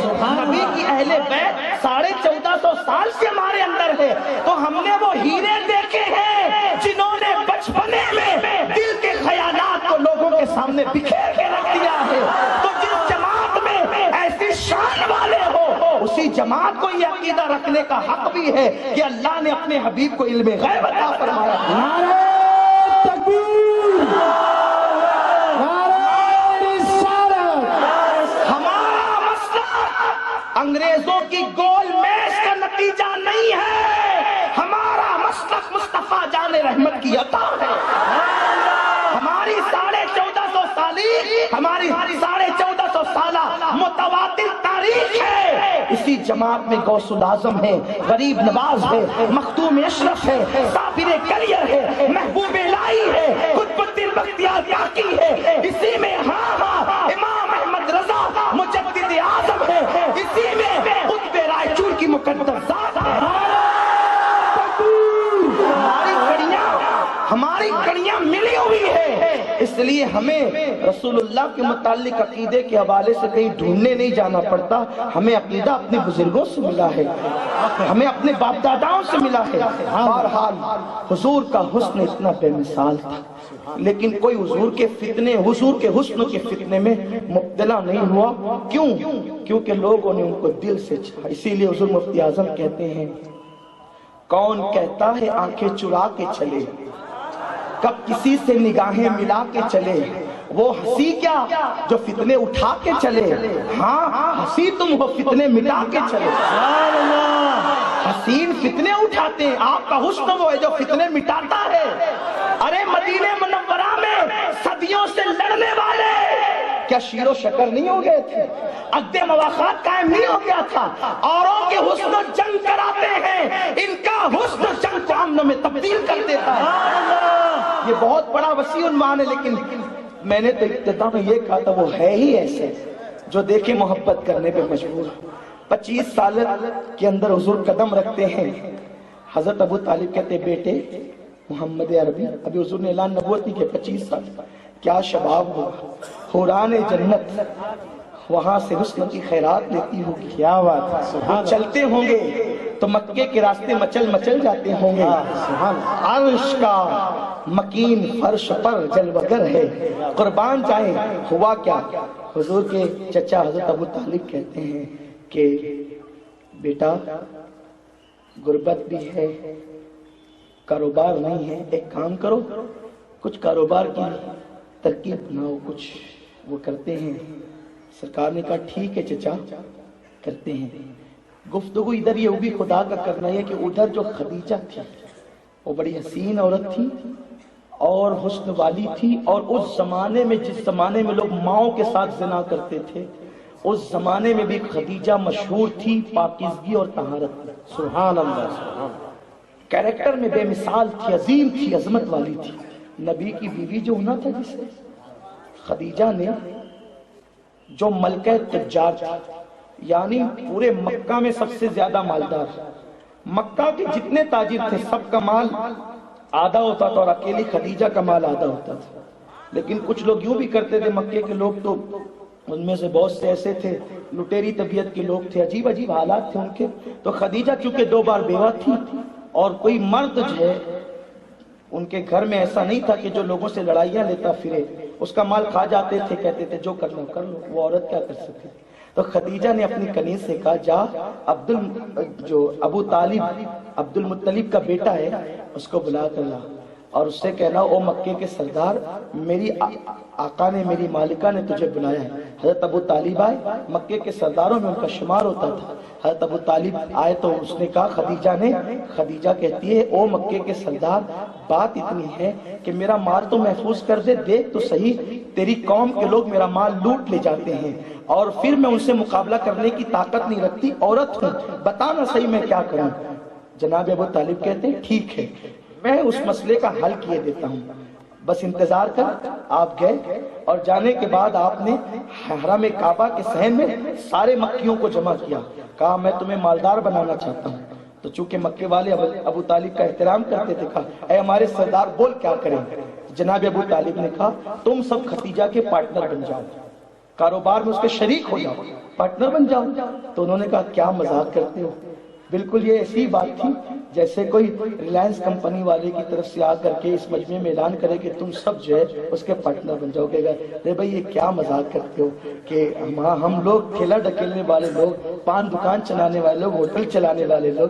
ایم ایل اے صاحب آپ کی بات نہیں کرتا، میں اپنی قوم کی بات کرتا ہوں. اللہ تعالیٰ آپ لوگوں کو خوب برکتیں عطا فرمائیں، ہماری قوم کو ہی برکتیں دے، سب کو دے. اس لیے کہ مجمع میں لوگ الگ الگ ہوتے ہیں تو سب کے لیے ایک ہی بات نہیں کہی جا سکتی، کیونکہ کبھی کبھی لوگ برا مان جاتے ہیں کہ مجھے یوں کہا کہ میں ریلائنس کا والے کا پارٹنر نہیں ہو سکتا. کیوں نہیں ہو سکتا؟ میں مسلمان ہوں اس لیے نہیں ہو سکتا. ارے انشاءاللہ میں اس سے بڑھ کر ہو سکتا ہوں. کچھ لوگ ایسے بھی ہیں اور تھا ایسے. جب تک مسلمان ہندوستان کی سرزمین پر حضور کی عظمت پہ جان دینے والا تھا، اس ملک میں انگریزوں کے قبضے سے پہلے کلکتہ کے ایک ایک تاجر کے تجوریوں کے اندر اتنا مال ہوتا تھا یا ان کے پاس اتنا مال ہوتا تھا اتنا مال برطانیہ کے شاہی خزانے میں نہیں ہوتا تھا. یہ ہماری تاریخ ہے. ہمیں مفلس کیا گیا ہے، غریب کیا گیا ہے نبی کے قدموں سے دور کر کے. یہی تو کہنا چاہتا ہوں، یہ نبی کے قدموں سے دور بہت سوچ سمجھ کے کیا گیا ہے. یہ ہماری صرف اخروی ضرورت نہیں ہے عشق مصطفیٰ اور تعظیم مصطفیٰ، یہ دنیا کی بھی ضرورت ہے. جب تک کہ تم قدم ناز رسول سے وابستہ تھے، تم مالدار بھی تھے، تم تاجدار بھی تھے. جب سے تم نبی کے قدموں سے دور ہوئے ہو، نہ تم مالدار ہو نہ تم تاجدار ہو. آج دنیا تمہیں غلام بنا دینا چاہتی. سنو، اگر غلاموں کو کعبے کی چھت ملی ہے اسی عشق مصطفیٰ کے صدقے میں ملی ہے. کیا تم نے نہیں دیکھا بلال جیسا غلام فتح مکہ کے دن کعبے کی چھت پہ نظر آتے ہیں؟ وجہ کیا تھا؟ یہی مکہ تو تھا کہ کبھی امیہ ان پہ ظلم کرتا تھا. آج وہی مکہ ہے کہ بلال کعبے کی چھت پہ کھڑے ہو کے اذان دے رہے ہیں. یہ عشق مصطفیٰ کا صدقہ تھا. بوریا نشینوں کو کیسر و کسریٰ کا تاجدار عشق مصطفیٰ نے بنایا تھا. تو میں اپنی گفتگو کو سمیٹ لوں اور بہت جلدی اب اختتام کی طرف ہم چلتے ہیں. وقت میں اب اتنی گنجائش بھی نہیں ہے. تو عرض یہ کر رہا تھا کہ کوئی یہ کہے کہ بھی آپ ریلائنس والے کے پارٹنر بن جاتے، یہی تو مذاق نہ اڑائے، ہم تو غریب لوگ ہیں کیسے بن سکتے. تو انہوں نے بھی ایک ابو طالب ہماری غربت کا مذاق نہ اڑا، ہمارے گھر میں فاقے اور تو کہتے ہیں خدیجہ کے پارٹنر بن جاؤ. تو حضرت ابو طالب کہتے میں نے یہ کہا کہ پورا پورا مال لگاؤ برابر برابر. میں نے یہ کب کہا؟ میں تو یہ کہتا ہوں ایک بکری دے دو منافع آئے گا تو 2 لے لینا, ایک اونٹ دے دو منافع آئے گا تو 2 لے لینا, 2 دے دو 4 لے لینا. اس طریقے سے آپ نے سمجھایا. وہ انہوں نے کہا ٹھیک ہے بات صحیح کہا تم نے, اور انہوں نے اپنا مال لگا دیا. تو جو خدیجہ کا مال لوٹ کر کھاتے تھے نا, اب وہ نیزے لے کر کھڑے ہو گئے, خبردار اپنا مال ہے کوئی آنکھ نہیں اٹھانا. خدیجہ خوش ہو گئی, میرا مال تو محفوظ ہو گیا. پھر دوسرا قدم حضرت خدیجہ نے یہ بڑھایا کہ ابو طالب مکے کی حد تک تو نے مال محفوظ کر دیا, لیکن میرا مال تو یمن بھی جاتا ہے, مصر بھی جاتا ہے, شام بھی جاتا ہے, وہاں بھی لوگ ایسے ہی کرتے ہیں, اس کا کیا علاج ہے؟ تب اس کے بعد حضرت ابو طالب نے کہا خدیجہ دیکھ میرے بس میں جتنا تھا میں نے کر دیا, اب میں بوڑھا ہوں, میں یمن نہیں جا سکتا, مصر نہیں جا سکتا, شام نہیں جا سکتا. خدیجہ نے کہا تو نہیں جا سکتا نا ابو طالب, میں نے سنا ہے تیرا بھتیجا جوان ہے, بڑا نیک ہے, لوگ اس کو صادق الوعد الامین کہتے ہیں. سبحان اللہ, ایسا سن رکھا ہے اس کو ابھی تک میں نے دیکھا نہیں ہے. کیا تو میرا مال بیچنے اپنا نائب بنا کر اس کو نہیں بیچ سکتا؟ ابو طالب نے کہا مگر وہ اس کی طبیعت میں یہ ہے کہ وہ مزدوری کو پسند نہیں کرتا, وہ کسی کا مزدور بن کر جانا پسند نہیں کرتا, وہ تجارت کو تو پسند کرتا ہے لیکن مزدور بننا اسے پسند نہیں ہے. جسے خدا نے مالک جنت بنایا ہو پھر وہ مزدور کیسے بن سکتا ہے کہ کسی کے پاس جا سکتا ہے؟ لوگوں کا مال ضرور اٹھایا لیکن کبھی مزدوری نہیں لی. مزدور پتہ چلا او مسلمانوں تم نبی کی سیرت سے دور ہو گئے. نبی کی فکر یہ تھی کہ میں مزدور نہ بنوں اور تم نے مزدوری کو پسند کیا. کیا بات ہے حضرت, سبحان اللہ. مزدوری چھوڑو, تجارت کی کمانڈ اپنے ہاتھ میں لو. سبحان اللہ. اس لیے کہ آقا نے فرمایا غربت کبھی کبھی انسان کو کفر تک لے جاتی ہے. ایک تو تم مزدوری نہیں چھوڑتے, تھوڑا سا مال آتا ہے تو ترقی کرنے کی بجائے عیاشیوں کے اڈے تمہیں نظر آتے ہیں. تھوڑے سے مال پر عیاشیاں کرتے ہو. ارے جو لوگ عیاشیوں سے پیسے بچائیں, خرافات سے پیسے بچائیں, وہ قوم ترقی نہ کرے تو کون کرے؟ جو قوم 3 گھنٹے فلم نہ دیکھے وہی ٹائم بازار کو دے, وہ قوم ترقی نہ کرے تو کون کرے؟ جو قوم کرکٹ نہ دیکھے وہ قوم اسٹڈی میں اپنا وقت لگائے, وہ قوم علم میں ترقی نہ کرے تو کون کرے؟ حضور نے ہمارے فائدے کے لیے ساری باتیں کہی تھی, تم نے ان کی باتوں کو بھلا کر اپنا نقصان کیا. بدلو اپنے آپ کو, تبدیل کرو. ابو طالب کہتے ہیں وہ مزدوری پسند نہیں کرتا. کٹ ٹھیک ہے لیکن میری طرف سے کہہ کے تو دیکھیں آپ. تو تب ابو طالب نے کہا میں اس کی کمزوری جانتا ہوں اور وہ پیش کروں گا تو وہ انکار نہیں کرے گا. یہاں ابو طالب کی مراد کمزوری سے یہ تھی کہ ان میں کمزوری نہیں تھی. وہ کمزوری کس چیز کو کہہ رہے تھے ذرا اب اس کو بھی پیش کر دوں کہ وہ جب بیوہ کی بات آئے گی نا تو انکار نہیں کر سکے گی, اس لیے کہ وہ بیواؤں کا سہارا بننا چاہتے ہیں. ہر آدمی کی کوئی نہ کوئی ہوتے نا, اس کا دل بڑا نرم ہے, اس کی کمزوری ہے. تو ابو طالب گئے اور کہتے ہیں بھتیجے محمد دیکھ اللہ نے انتظام کر دیا ہے, میرے بیٹے خدیجہ کا مال لے کر کے تمہیں جانا ہے ملک شام. آقا نے کہا مگر میں مزدوری کروں گا. ابو طالب نے کہا مزدوری کی بات نہیں ہے بیٹے, بات یہ ہے کہ وہ بیوہ ہے اور لوگ اس کا مال لوٹ لے جاتے ہیں, اس کو سہارے کی ضرورت ہے. کیا تم اس کا سہارا نہیں بن سکتے؟ میرے رسول نے کہا اچھا اگر یہ بات ہے تو پھر میں جانے کے لیے تیار ہوں. کہا جاؤ, وہ فلاں محلے میں رہتی, اب تک حضور اس کے محلے میں بھی نہیں گئے. اما خدیجہ جسے دنیا کہتی ہے اب تک نہیں گئے تھے. اب وہی تو پیش کر رہا ہوں کہ جس نے دیکھا محبت کرنے پہ مجبور ہو گیا. میں تو یہی تمہید پر گفتگو کر رہا ہوں. ابھی عشق مصطفیٰ تو میرا عنوان ہے, میں اس طرف تو بھی پہنچا بھی نہیں ہوں اور شاید آج پہنچ بھی نہ سکوں گا اور گفتگو ختم کر دوں گا, کیونکہ ایک بہت بڑا دعویٰ ہم نے کیا ہے اور ہر ذمہ دار انسان کی ذمہ داری ہے کہ دعویٰ کرے تو اس پر دلیل دے. وہ ایسے وہ بول کر گزر نہیں سکتا, کیونکہ آپ کی محفل میں عاشق بھی ہے, مخالف بھی ہے. کل جا کر لوگ باتیں کریں گے, اپنے مجمع میں چیخ کر تو کہہ دیا وہ ہے ہی ایسے کہ جو دیکھے محبت کرنے میں مجبور ہو جائے. دلیل دی تو میں سیرت کی کتابوں کا نچوڑ پیش کر رہا ہوں. ایک نئی سیرت کی تمام کتابیں اٹھا کر کے دیکھ لو، الفاظ میں فرق ملے گا، نفس مضمون میں فرق نہیں ملے گا۔ ابھی تک کہ میرے رسول جو 25 سال کی عمر میں ہیں، قدم رکھا ہے، ابھی تک خدیجہ کی گلی نہیں گئے ہیں۔ جب حضرت ابو طالب نے کہا وہ فلاں جگہ رہتے، جا کے اس کے پاس جاؤ اور باتیں کر لو، کس طرح کیا طے کرنا ہے، قافلہ کب روانہ ہوگا، کیا کیا معاملات ہوں گے، کیا کیا شرائط ہوں گے۔ حضور نکلے اور نکلنے کے بعد جو ہے اس وقت تک حضور کے گھر میں بظاہر کوئی غلام بھی نہیں تھا۔ آقا علیہ السلام سرکار اکیلے ہی تشریف لے گئے۔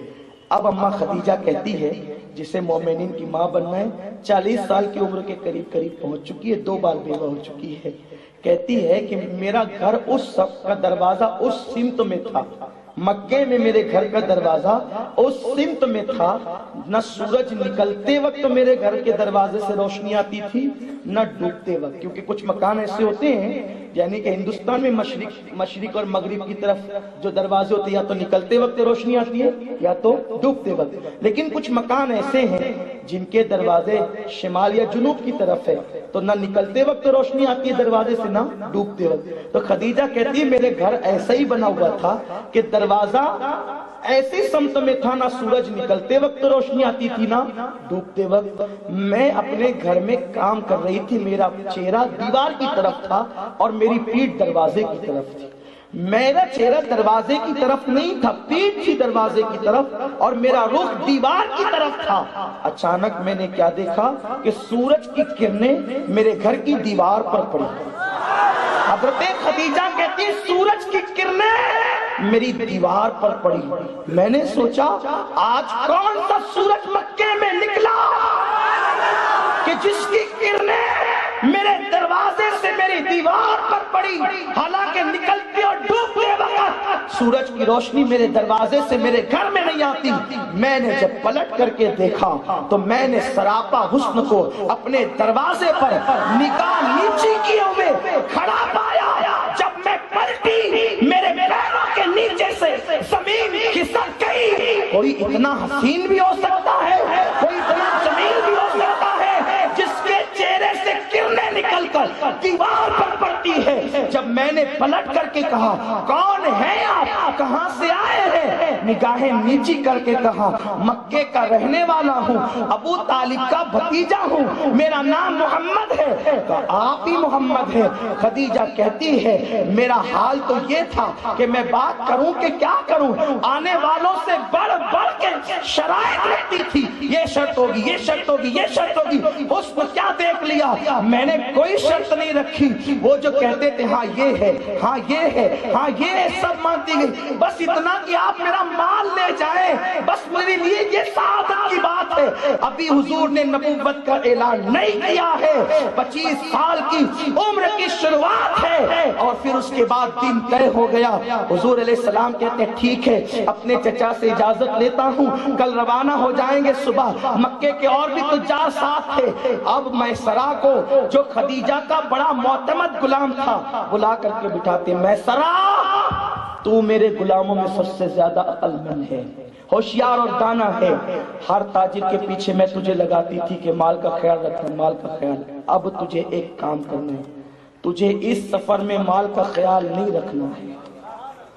کیا بات ہے، سبحان اللہ۔ وہ ہے ہی ایسے جس نے دیکھا شیدا ہو گیا، سبحان اللہ، سبحان اللہ۔ تجھے مال کا خیال نہیں رکھنا، تجھے محمد میں عیب ڈھونڈنے ہیں، نظر رکھنا عیب کیا ہے، اٹھے تو دیکھنا، بیٹھے تو دیکھنا، سوئے تو دیکھنا، بولے تو دیکھنا، چلے تو دیکھنا، بس ان پہ کڑی نظر رکھنا، ان کے عیب کیا ہے۔ میسرہ نے کہا تیرا نمک کھایا ہے، حلال کروں گا، آ کر سچائی پیش کروں گا۔ صبح قافلہ روانہ ہو گیا۔ خدیجہ اپنے بالا خانے سے رخصت ہونے والے قافلے کو دیکھتی رہی، گرد میں قافلہ چھپ گیا اور چلا گیا۔ کئی دنوں کے بعد جب قافلہ واپس آیا تو میسرہ گھوڑا دوڑاتے ہوئے پہلے ہی آ گیا، مالکہ مبارک۔ اب بھی وہ قاصد کی خبر کے مطابق بالا خانے پر بیٹھی تھی اپنی سہیلی نفیسہ کے ساتھ۔ کچھ لوگوں نے نفیسہ بھی نام لکھا ہے، کچھ نے نفیسہ لکھا ہے، نفیسہ کے ساتھ۔ بالا کھانے پر بیٹھی تھی، آنے والے قافلے کو تک رہی تھی۔ عرب کی دوپہر کی چلچلاتی ہوئی دھوپ تھی، گرد میں سارے چہرے چھپے ہوئے تھے، ایک ہی چہرہ تھا، چمکتا تھا یوں جیسے بدلی سے چاند چمک رہا۔ سبحان اللہ سبحان اللہ۔ خدیجہ اس آنے والے منظر کو دیکھ رہی تھی۔ میسرہ پہلے ہی دوڑا آ گیا کہ مجھے انعام ملے گا، ممکن ہے خوش ہو جائے گی تو آزاد بھی کر دے گی۔ کہا او مالکہ، آج تو جو قافلہ تیرا آ رہا ہے 10 گنا منافع لے کر کے آ رہا ہے۔ ایسا تاجر میں نے دیکھا ہی نہیں ہے جو اتنی اچھی انداز سے تجارت کرتا ہو۔ خدیجہ نے کہا چپ، خاموش رہے، مجھے تجارت اور مال کے بارے میں کچھ نہیں بتا، یہ بتا محمد میں تو نے عیب کیا دیکھا؟ تو اب میسرہ گناتا ہے، اب ذرا دل کے کانوں سے سنے، میرے رسول کی عظمت جو دیکھے دل سے شیدا ہو جائے۔ خدیجہ نے کہا محمد کا عیب تو نے پورے سفر میں کیا دیکھا یہ بھی بتا دوں، اس لیے کہ جب بندہ سفر کرتا ہے تو بڑے بڑے پرہیزگاروں کے عیب کھلتے ہیں کہ یہ ہے کیسا۔ آقا نے کہا کسی کو پہچاننا ہو یا لین دین کر کے دیکھو، یا پڑوس میں رہ کے دیکھو، یا پھر اس کے ساتھ سفر کر کے دیکھو، لین دین میں بھی چوکا ہو، پڑوس میں بھی چوکا ہو، تو سفر میں کچھ نہ کچھ تو کلیاں کھلتی ہی ہے۔ اور آپ جانتے ہیں سفر کرنے والوں کے سفر کیسے ہوتے ہیں۔ اللہ اکبر، جس نے کئی دن تک مہینوں کا سفر کیا تھا، تجارت میں ہر جگہ ساتھ ساتھ لگا تھا، جب خدیجہ نے کہا میسرہ مجھے تجارت کی کچھ نہیں پڑی، منافع تو ملے گا مجھے معلوم ہے، بتا محمد کے عیب کیا ہے، تو میسرہ زبان یوں کھولتا ہے او میری مالکہ، اس کی شان تو یہ ہے جب وہ چلتا ہے دوپہر کی چلچلاتی دھوپ میں تو بادل اس کے سر پہ سایہ کرتا ہے۔ خدیجہ نے کہا اس کا عیب کیا یہ بتا، کہا اس کے بدن پر مکھی نہیں بیٹھتی، کہا اس کا عیب کیا یہ بتا، کہا وہ جھوٹ نہیں بولتا، کہا اس کا عیب کیا یہ بتا، کہا دوپہر میں اجالے میں دھوپ میں اس کا سایہ زمین پہ نہیں پڑتا، کہا اس کا عیب کیا ہے وہ بتا۔ تو کہتا ہے میسرہ میں نے دیکھا کہ جب درخت کے نیچے سب لوگ جمع ہو گئے تھے اور بعد میں محمد آئے تھے اور کوئی جگہ خالی نہیں تھی، تو جیسے محمد مصطفیٰ آئے تو درخت کی ٹہنیاں آگے بڑھ کر محمد سے سایہ کر رہی تھی۔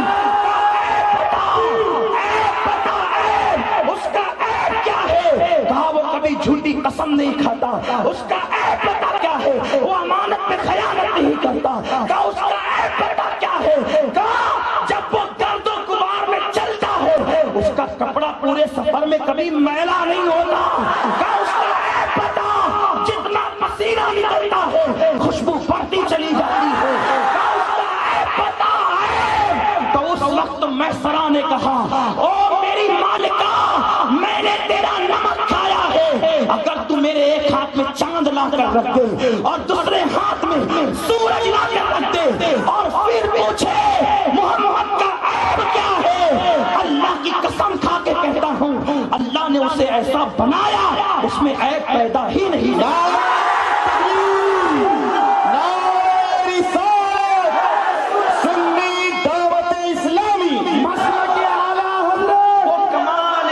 حضور ہے کہ گمان نقص جہاں نہیں، یہی پھول خار سے دور ہے، یہی شمع ہے۔ تب خدیجہ نے نفیسہ کی طرف سوالیہ نگاہوں سے دیکھا۔ خدیجہ نے نفیسہ میرے خواب کی تعبیر آ رہی ہے، نفیسہ میرے خواب کی تعبیر آ رہی ہے، میں نے خواب دیکھا تھا آسمان سے چاند زمین پہ میری گود میں آیا ہے، میں نے اس کو اپنے آنگن میں نے اس کو اپنی گود میں سمیٹ لیا ہے۔ تو میں نے اپنے چچا زاد بھائی ورقہ سے پوچھا اس خواب کی تعبیر کیا ہے؟ کہا خدیجہ مبارک ہو، تو آخری نبی کی بیوی بنے گی۔ میں نے سوچا یا اللہ یہ مکے کے اتنے ایسے اوباش لوگ، اس میں آخری نبی کون ہے؟ آج میرے خواب کی تعبیر دکھ رہی ہے، جو بے عیب ہے وہی تو آخری نبی، وہی تو آخری نبی ہے۔ اب اس وقت جناب خدیجۃ الکبریٰ نے کہا نفیسہ جب محمد آ جائے نا تو ان سے کہنا میرے لیے شادی کی بات، خود سے میرے لیے شادی کی بات کرنا۔ بڑے بڑے مکے کے تاجر آگے کہتے تھے خدیجہ کا نہیں، ہم نے 2 مرتبہ بیوگی کا داغ سہ لیا، اب 3ری مرتبہ کسی پہ نہیں روئیں گے، لیکن خود سے کہہ رہی ہے جس نے دیکھا وہ شیدا ہوگا۔ جس نے دیکھا وہ قربان ہو گیا. بس دیکھنے والا چاہیے. آپ کہیں گے پھر ابو جہل کیوں نہیں ہوا؟ اس نے دیکھا ہی نہیں. اس نے دیکھا ہی نہیں. دیکھتا تو شیطانی ہوتا. وہ کیسے نہیں دیکھا؟ جیسے آپ بخاری پڑھتے ہیں لیکن بخاری آپ کو نظر نہیں آتی. نظر آنے کے لیے نظر ضروری ہے نا. آنکھ کی بات الگ ہے، نظر کی بات الگ ہے. نظریں چاہیے تب نظارے دکھتے ہیں. آپ کے پاس نظر چاہیے. ارے بہت اندھے ایسے ہیں جو نظر والے ہوتے ہیں، اور بہت اخیارے ایسے ہوتے ہیں جن کے پاس نظر نہیں ہوتی. تو نظر نہیں ہوگی تو نظارے کہاں ہوں گے؟ اگر دیکھنا ہے، ایک مرتبہ یہی تو ہوا تھا نا، بادشاہ نے کہا وہ لیلا لیلا کے اتنے چرچے، ذرا اس کو پکڑ کے کبھی لاؤ. ایک بار لیلا جا رہی تھی، لوگوں نے اس کو کپڑے میں اٹھایا، چادر میں، اور محل تک پہنچا دیا. دیکھا تو پورا رنگ کالا تھا. تو لیلا ہے بادشاہ، تو لیلا ہے، تو لیلا ہے، ایسی لیلا. وہ پاگل ہے جو تیرا نام لے لے کے گھومتا ہے. لیلا نے کہا وہ پاگل نہیں ہے، تیرے پاس نظر نہیں ہے. مجھے دیکھنا ہے تو مجنوں کی نظر سے دیکھ، اب تجھے سمجھ میں آئے کہ میں کیا ہوں. ارے وہ کالی لیلا کو کوئی مجنوں کی نظر سے دیکھے تو اس میں خوبیاں ہی خوبیاں نظر آئے. میرے بے عیب مصطفیٰ کو کوئی ابو بکر کی نظر سے دیکھے نا، کوئی عمر بن الخطاب کی نظر سے دیکھے، کوئی عثمان غنی کی نظر سے دیکھے، کوئی مولا علی کی نظر سے دیکھے، کوئی حسان بن ثابت کی نظر سے دیکھے، کوئی امام حسین کی نظر سے دیکھے، کوئی حسن مجتبیٰ کی نظر سے دیکھے، کوئی سیدہ فاطمہ کی نظر سے دیکھے، کوئی اماں عائشہ کی نظر سے دیکھے، کوئی خدیجہ الکبریٰ کی نظر سے دیکھے. عشق محبت، عشق محبت.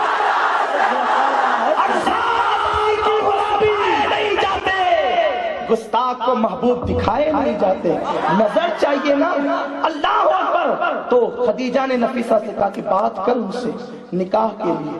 اتنی باحیا تھی کہ لوگوں کو ٹکراتی تھی، لیکن آج اپنی حیا کو مصطفیٰ کے قدموں پہ قربان کیا. جب بات کر اللہ کو اتنی ادا پسند آئی، خدیجہ اتنی باحیا ہو کر میرے حبیب پہ حیا قربان کی. تو ایک نے حیا قربان کر دی. جا آج کے بعد انعام یہ دوں گا تم سب عورتوں کو. کتنا بھی مالدار شوہر ہوگا، ولی ہوگا، کتب ہوگا، غوث ہوگا، ابدال ہوگا، عالم ہوگا، جاہل ہوگا، جب تک تو اجازت نہیں دے گی نا عورت، اس وقت تک کہ نکاح ہی نہیں ہوگا. دولہا آ کر بھی سر جھکا کے بیٹھا ہوگا. پہلے اجازت کس سے ہوگی؟ لڑکی کی مرضی سے. لڑکیوں کو کیوں اتنا اختیار کیوں ملا؟ لڑکیوں کو یہ اختیار کیوں ملا؟ اس لیے کہ خدیجہ نے اپنا اختیار مصطفیٰ جان رحمت کے قدموں پہ قربان کر دیا.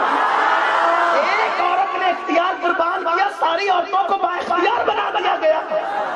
اب تم نہ کہو گی تو نکاح نہیں ہوگا. آنے والا کتنا ہی بڑا ہو، شیخ الحدیث ہو، ولی ہو، کتب ہو، ابدال ہو، بادشاہ ہو، کہا جاؤ پہلے لڑکی سے پوچھ کے وہ کہے تو نکاح ہوگا.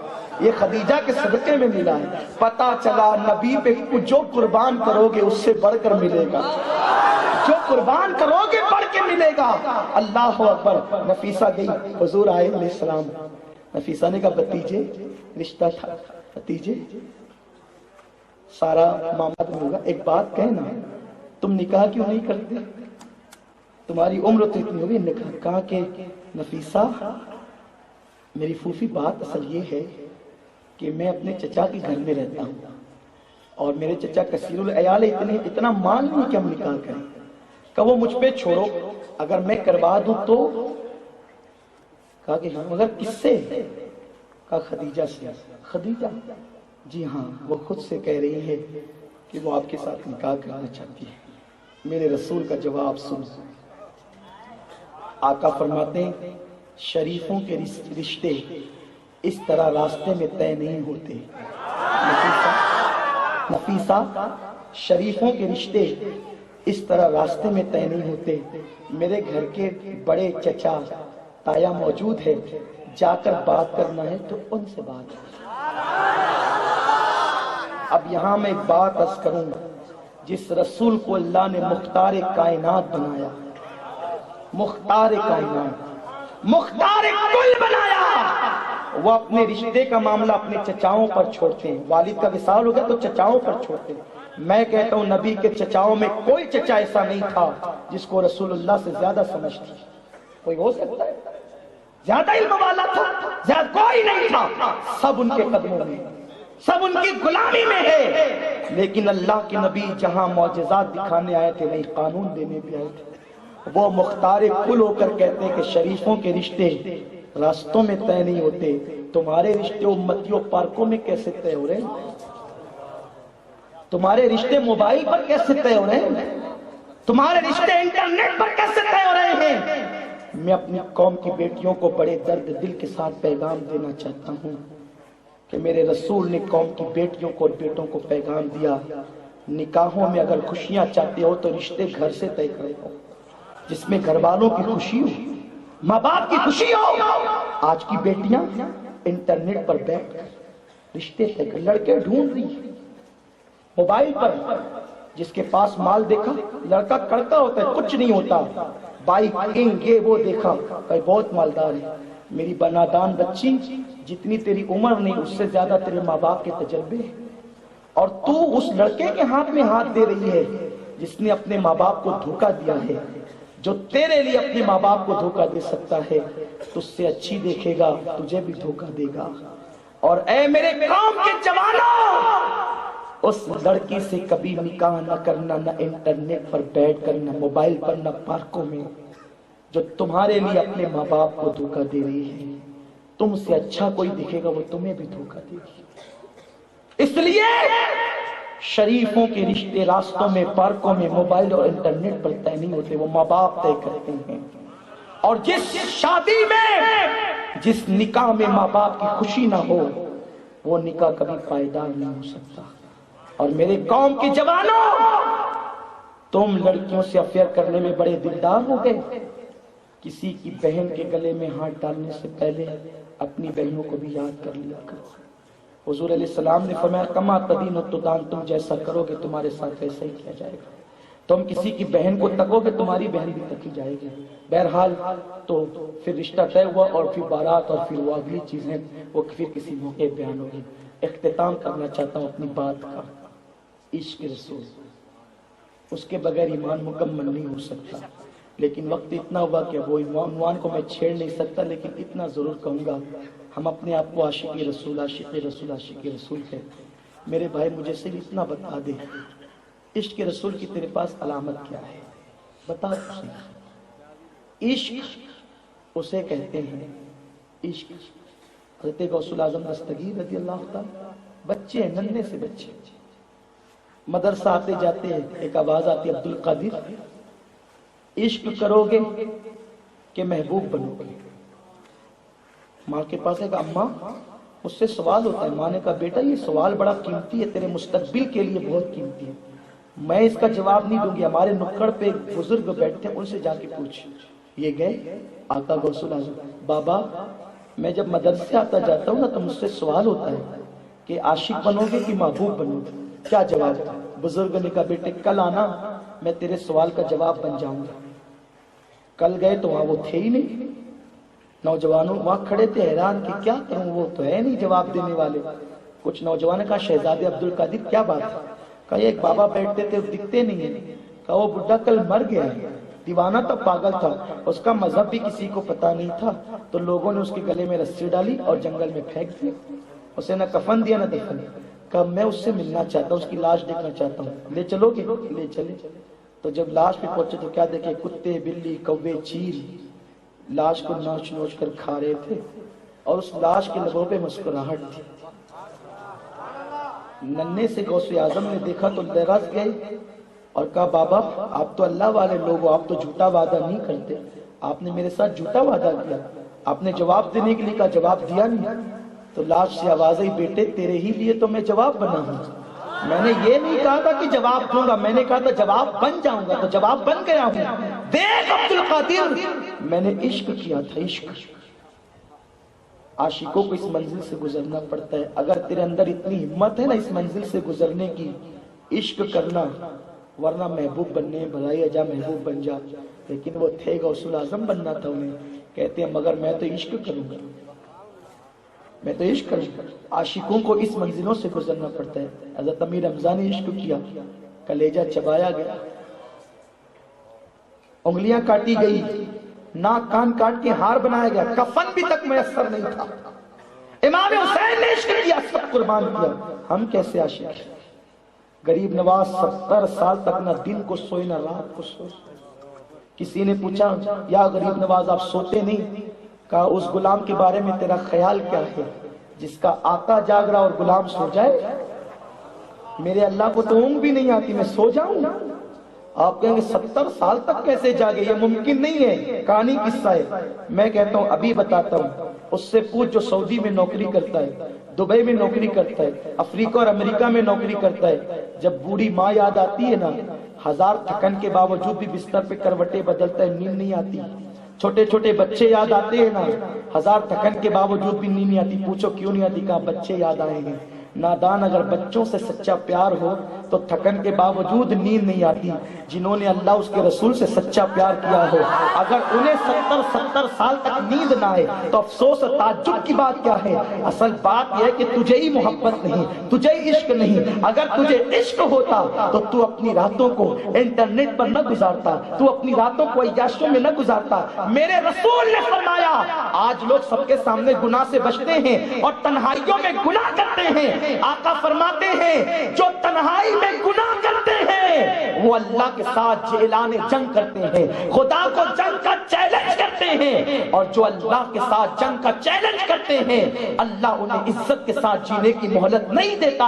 میں جانتا ہوں جب تک یہ حدیث ہمارے کانوں میں نہیں پہنچی تھی ہم تنہائی میں گناہ کرتے تھے، لیکن اب جس مسلمان کو پتہ چل جائے کہ جو تنہائی میں گناہ کرتا ہے وہ اللہ کے ساتھ اعلان جنگ کرتا ہے، انشاءاللہ کبھی وہ تنہائی میں گناہ نہیں کرے گا. تو عرض یہ کرنے چلا تھا عشق یہ ہے کہ محبوب پہ سب کچھ قربان کر دیا جائے. 18 سال کا بیٹا، 6 مہینے کا بچہ، حتیٰ کہ تن من دن سب لٹا دیا جائے. مسلمانوں آج ہم اپنی طبیعت کے مطابق زندگی گزارتے ہیں، مسجد میں جانے کو فرصت نہیں، مسجدوں کو ویران کیا ہے، کرکٹ دیکھنے کے لیے گھنٹوں ہیں، 20 منٹ کے لیے نماز کا ٹائم نہیں. آج ہمارا حال یہ ہے ہم نے اپنے چہروں سے داڑیاں منڈا کر گٹروں کے اندر پھینک دیا ہے. میرے پیارے آقا علیہ السلام کے پیارے دیوانوں، کل کیا منہ لے کر مصطفیٰ جان رحمت کی بارگاہ میں جاؤ گے؟ وقت ملتا ہے تو کانوں میں ہیڈ فون لگا کر گانے سنتے ہو. بتاؤ حضور تو پوری رات تک کے ہمارے لیے دعا کریں، مغفرت کی دعا کریں. اور ہمیں وقت ملے تو ہم ہیروئن کے زلف و رخسار کا تذکرہ سنیں. اس وقت میرے رسول کے دل پر کیا گزرتی ہوگی جب تم ہیڈ فون لگا کر گانے سنتے ہوں گے، جب تم گناہوں کے اڈوں پہ جاتے ہوں گے. سنو عشق وہ ہے جسے قرآن نے بیان کیا، قل ان کنتم تحبون اللہ. حبیب آپ فرما دے اگر تم اللہ سے محبت کرتے ہو فاتبعونی، میری غلامی میں میرے پیچھے پیچھے چلو. یحببکم اللہ، اللہ تمہیں محبوب بنائے گا. ویغفر لکم ذنوبکم واللہ غفور الرحیم. اور جب تم اللہ کے محبوب بن جاؤ گے اللہ تمہارے گناہوں کو بخش دے گا. اختتام پر بس اس قرآن کی آیت پر ایک دلیل پیش کر دوں. عشق کی ساتھ کے بغیر کوئی جائے گا نہیں. سب تو بیٹھے بھی ماشاءاللہ بہت اطمینان سے بیٹھے. اللہ رائچو والوں، آس پاس والوں، تم سب کو سلامت رکھے. میرے اسٹیج پر بھی ایسے لوگ ہیں، اللہ ان سب کو سلامت رکھے. 10 منٹ بیٹھے تو مشکل ہوتا ہے، سب بیٹھے حضور انہیں ضرور اللہ سے اجر دلا دیں گے اور عطا بھی کریں گے. اختتام کر رہا ہوں گفتگو کا. دیدار کے بغیر عشق ہو سکتا ہے، فرما برداری کے بغیر عشق نہیں ہو سکتا. اسی پہ بات ختم کرتا ہوں. اور جو فرما بردار عاشق ہوتا ہے اس کی شان کیا ہوتی ہے، یہی پر گفتگو کا اینڈ ہوگا. ایک نام ہے عشق و محبت میں، بہت پرانا نام، امام عشق و محبت حضرت سیدنا اویس قرنی کا نام ہے. عشق و محبت کا وہ امام ہے. یہی میری گفتگو کا اختتام ہے. سمجھنے والے سمجھ لیں گے عشق کہتے کسے، اور نہ سمجھے تو پھر عشق عشق کرتے رہو. آپ کا حال اس کی طرح ہوگا جیسے گھانی کا گدھا ہوتا ہے نا، وہ ہنسنے کی بات نہیں. گھانی کے گدھے کی آنکھ پہ پٹی باندھی جاتی ہے، وہ گھومتا رہتا ہے، تیل نکلتا رہتا ہے، تھک جاتا ہے تو سوچتا ہے واہ میں نے کتنی منزلیں طے کر لی، میں کہاں سے کہاں پہنچ گیا. لیکن جب پٹی کھولی جاتی ہے تو وہ جہاں کا تھا وہیں ہوتا ہے. عشق عشق کے نعرے لگانے والوں، عاشقوں کے تو وہاں مرتبے ہوں گے، انہیں تو نور کے منبر ملیں گے. آپ کہیں گے ہم بھی عاشق تھے، لیکن عشق تو تھا ہی نہیں الا ماشاءاللہ. عشق فرما بردار محبوب جو کہہ دے بس وہی پتھر کی لکیر. اسی کو عشق، محبوب کی نقل عشق، محبوب کے کہے پہ چلنا، ہر چیز کو قربان کرتے ہیں۔ عشق و محبت کا وہ امام اویسے کرنا، اونٹ چراتے ہیں، جتنی رقم آتی ہے بوڑھی ماں پہ خرچ کرتے، اپنے پہ کبھی خرچ نہیں کی، ماں پہ، حتیٰ کہ اویس کپڑا پھٹتا ہے نا، خرید کر بھی پیون نہیں لگاتے، جو لوگ پھینک دیتے کپڑے انہیں دھل کر پیون لگاتے، وہ اویس۔ گٹلیاں جو لوگ کھجور کی کھا کر تھوک دیتے ہیں، گٹلیاں چنتے ہیں، دھوتے ہیں، کوٹ کر پیستے ہیں، پھاڑتے ہیں، پانی پیتے ہیں، یہی گزر سب ماں پہ خرچہ۔ لیکن میں یہ بات بھی کہہ دوں کہ میری قوم کے عاشق کہلانے والے نعت خواں کو 100 روپے کا نذرانہ تو دیتے ہیں، قوال پر یوں پیسے لٹاتے ہیں، لیکن ماں گھر میں تڑپتی ہوتی ہے، میرا بیٹا آئے گا تو مجھے دوا کے لیے پیسے دے گا۔ اگر آپ نعت خواں کو پیسہ دے رہے ہیں نا اور آپ کی ماں تڑپ رہی ہے تو یہاں نعت خواں کو پیسہ دینا آپ کو کام نہیں آئے گا۔ پیر کو لفافے بھر بھر کے نذرانہ دینے والوں، نام نہاد عاشقوں، تمہارے ماں باپ تڑپتے ہیں۔ میں نہیں کہتا کہ انہیں نہ دو، بالکل دو، لیکن ان سے پہلے حقدار تمہارے ماں باپ ہیں۔ یہاں ہاتھ چومنے کے لیے دھکم دھکا کرتے ہو، کبھی اپنے ماں باپ کے ہاتھ بھی چوم۔ اگر وہاں ہاتھ چوم کر آئے تو یہاں تمہیں ہاتھ چومنے کا حق ہے، اور اگر وہاں آنکھوں سے گھور کر کے آئے ہو یہاں ہاتھ چومنے کا تمہیں کوئی حق نہیں ہے۔ تم نے دین کو رسم بنایا، مذہب کو مذاق بنایا، کہاں ہو؟ 2 گھنٹہ اپنی معشوقہ کو فون پہ مناتے ہو، کبھی ماں کو بھی منایا؟ ماں منتظر ہے میرا بیٹا آئے گا تو میری خیریت پوچھے گا، آدھی رات کو آنے والا بیٹا اس کو ماں باپ کی خیریت پوچھنے کا وقت ہی نہیں ہے۔ معشوقہ کے لیے تحفے کے لیے رات و دن محنت کرتے ہو، کبھی ماں باپ کو بھی کوئی تحفہ دیا؟ مسلمانوں تم کہاں ہو؟ آؤ اپنے دین کی طرف، اور یہ سب جہالت کی بنیاد پر ہے۔ آج ہماری قوم گناہ کرتے کرتے جہالت کے دلدل میں اتنی ڈوب چکی ہے کہ گمراہی کی راہوں پر چل پڑی ہے۔ آؤ ہم سارے عاشقان مصطفیٰ متحد ہو کر کے اللہ کے دین کو گھر گھر پہنچائے، جہالت کا خاتمہ کریں، نہ گناہ کریں گے نہ گناہ ہونے دیں گے۔ سنی دعوت اسلامی اسی مشن کو لے کر کے چل رہی ہے، ہر جوان کو علم کا زیور دیں گے اور اسے عاشق رسول بنا دیں گے تاکہ گمراہی کے دلدل سے ہم اپنی قوم کو بچا سکیں۔ میرے پیارے آقا علیہ السلام کے پیارے دیوانوں، اویس قرنی اپنی ماں پہ سب خرچ کرتے، نابینا ماں ہے، بوڑھی ہے، چلنے کے قابل نہیں ہے، ایک ٹوٹی سی کٹیا میں رہتی ہے۔ پھر کیا ہوا؟ اویس عاشق تھی، لوگ ان کو پتھر مارتے تھے۔ اویس کہتے تھے لوگوں مجھے پتھر سے مت مارا کرو، بڑے پتھر نہیں چھوٹے چھوٹے پتھر مارا کرو۔ کسی نے کہا اویس عشق کا دعویٰ پتھر سے ڈرتا ہے؟ کہا میں نے کب کہا کہ نہ مارو، میں تو کہتا ہوں چھوٹے پتھر سے مارو۔ کیوں؟ جب تم بڑے پتھر مارتے ہو نا تو میرا وضو ٹوٹ جاتا ہے خون نکلنے کی وجہ سے، زخم آنے کی وجہ سے۔ چھوٹے مارو گے نا تو میرا وضو نہیں ٹوٹے گا، کیونکہ میں بے وضو کبھی نام محمد لینا نہیں چاہتا۔ تو بڑے پتھر نہ مارو، چھوٹے چھوٹے مارو تاکہ تمہارا بھی کام چلے، با وضو میرا بھی کام چلے۔ عشق کی سب سے بڑی پہچان یہ ہے جو جتنا بڑا عاشق ہوگا وہ حضور کا اتنا زیادہ ادب کرنے والا ہوگا، تعظیم کرنے والا ہوگا۔ وہ نبی کو اپنی طرح بشر نہیں کہے گا، وہ نبی کو خیر البشر کہے گا، سید البشر کہے گا، نوری بشر کہے گا۔ بہرحال اللہ اکبر، ادب ضروری ہے، تعظیم ضروری ہے عشق کے لیے۔ جو عاشق نہیں وہ تعظیم نہیں کرتا، جو تعظیم نہیں کرتا وہ عاشق نہیں ہو سکتا۔ پھر کیا ہوا؟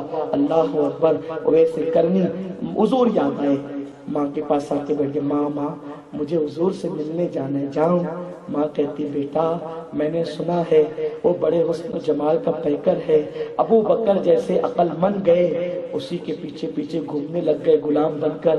سنا ہے ابو بکر تو راتوں کو بھی گھر نہیں جاتا, انہی کی چوکھٹ پہ پڑا رہتا ہے. عمر جیسا تلوار لے کر کے گیا, ان کا حسن و سیرت کردار دیکھ کر انہی کا ہو کے رہ گیا. میرے بیٹے تو پہلے سے دیوانے, عقل مند گئے تو دیوانے ہو گئے, تو پہلے سے دیوانہ ہے. تو جائے گا تو واپس نہیں آئے گا, وہاں تو ہزاروں ہے, یہاں تو میرے لیے ایک ہی ہے میرے بیٹے. تو کہہ جائے گا تو میرا کیا ہوگا, تیری بوڑھی ماں کا کیا ہوگا, نہ جانا. اویس دل پکڑ لیتے ہیں, ماں نے منع کیا نہیں جانا. ماں کا کہنا توڑ کر نہیں گئے. ایک طرف حضور کی زیارت ہے, دوسری طرف ماں کی فرما برداری. اور ماں کی فرما برداری کیوں؟ کیونکہ آقا نے فرمایا ہے ماں باپ کی فرما برداری کرو. جس نے ماں باپ کا دل دکھایا اس نے اللہ کے رسول کا دل دکھایا, اس نے اللہ کو اذیت پہنچائی. بس روز کا معمول ہے, صبح آتے ماں جاؤں, شام آتے ماں جاؤں. صبح آتے ایک دن ماں نے کہا یہ روز روز کرتا ہے, آج ایسی بات کروں گی نا وہ جانے کا نام ہی نہیں لے گا مدینہ منورہ, نہ رہے گی بانس نہ بجے گی بانسری. اویس آئے تو یہ پہلے سے تیار بیٹھی تھی نابینا ماں. اویس ہے ماں حضور کی یاد آ گئی, ماں جاؤں. دیکھو حضور کی یاد جب آئے نا درود شریف پڑھا کرو, دعائیں کیا کرو. کیوں؟ حضور یوں ہی یاد نہیں آتے, پہلے وہ قبر انور میں ہمیں یاد کرتے ہیں, تب ان کی یاد ہمیں آتی ہے.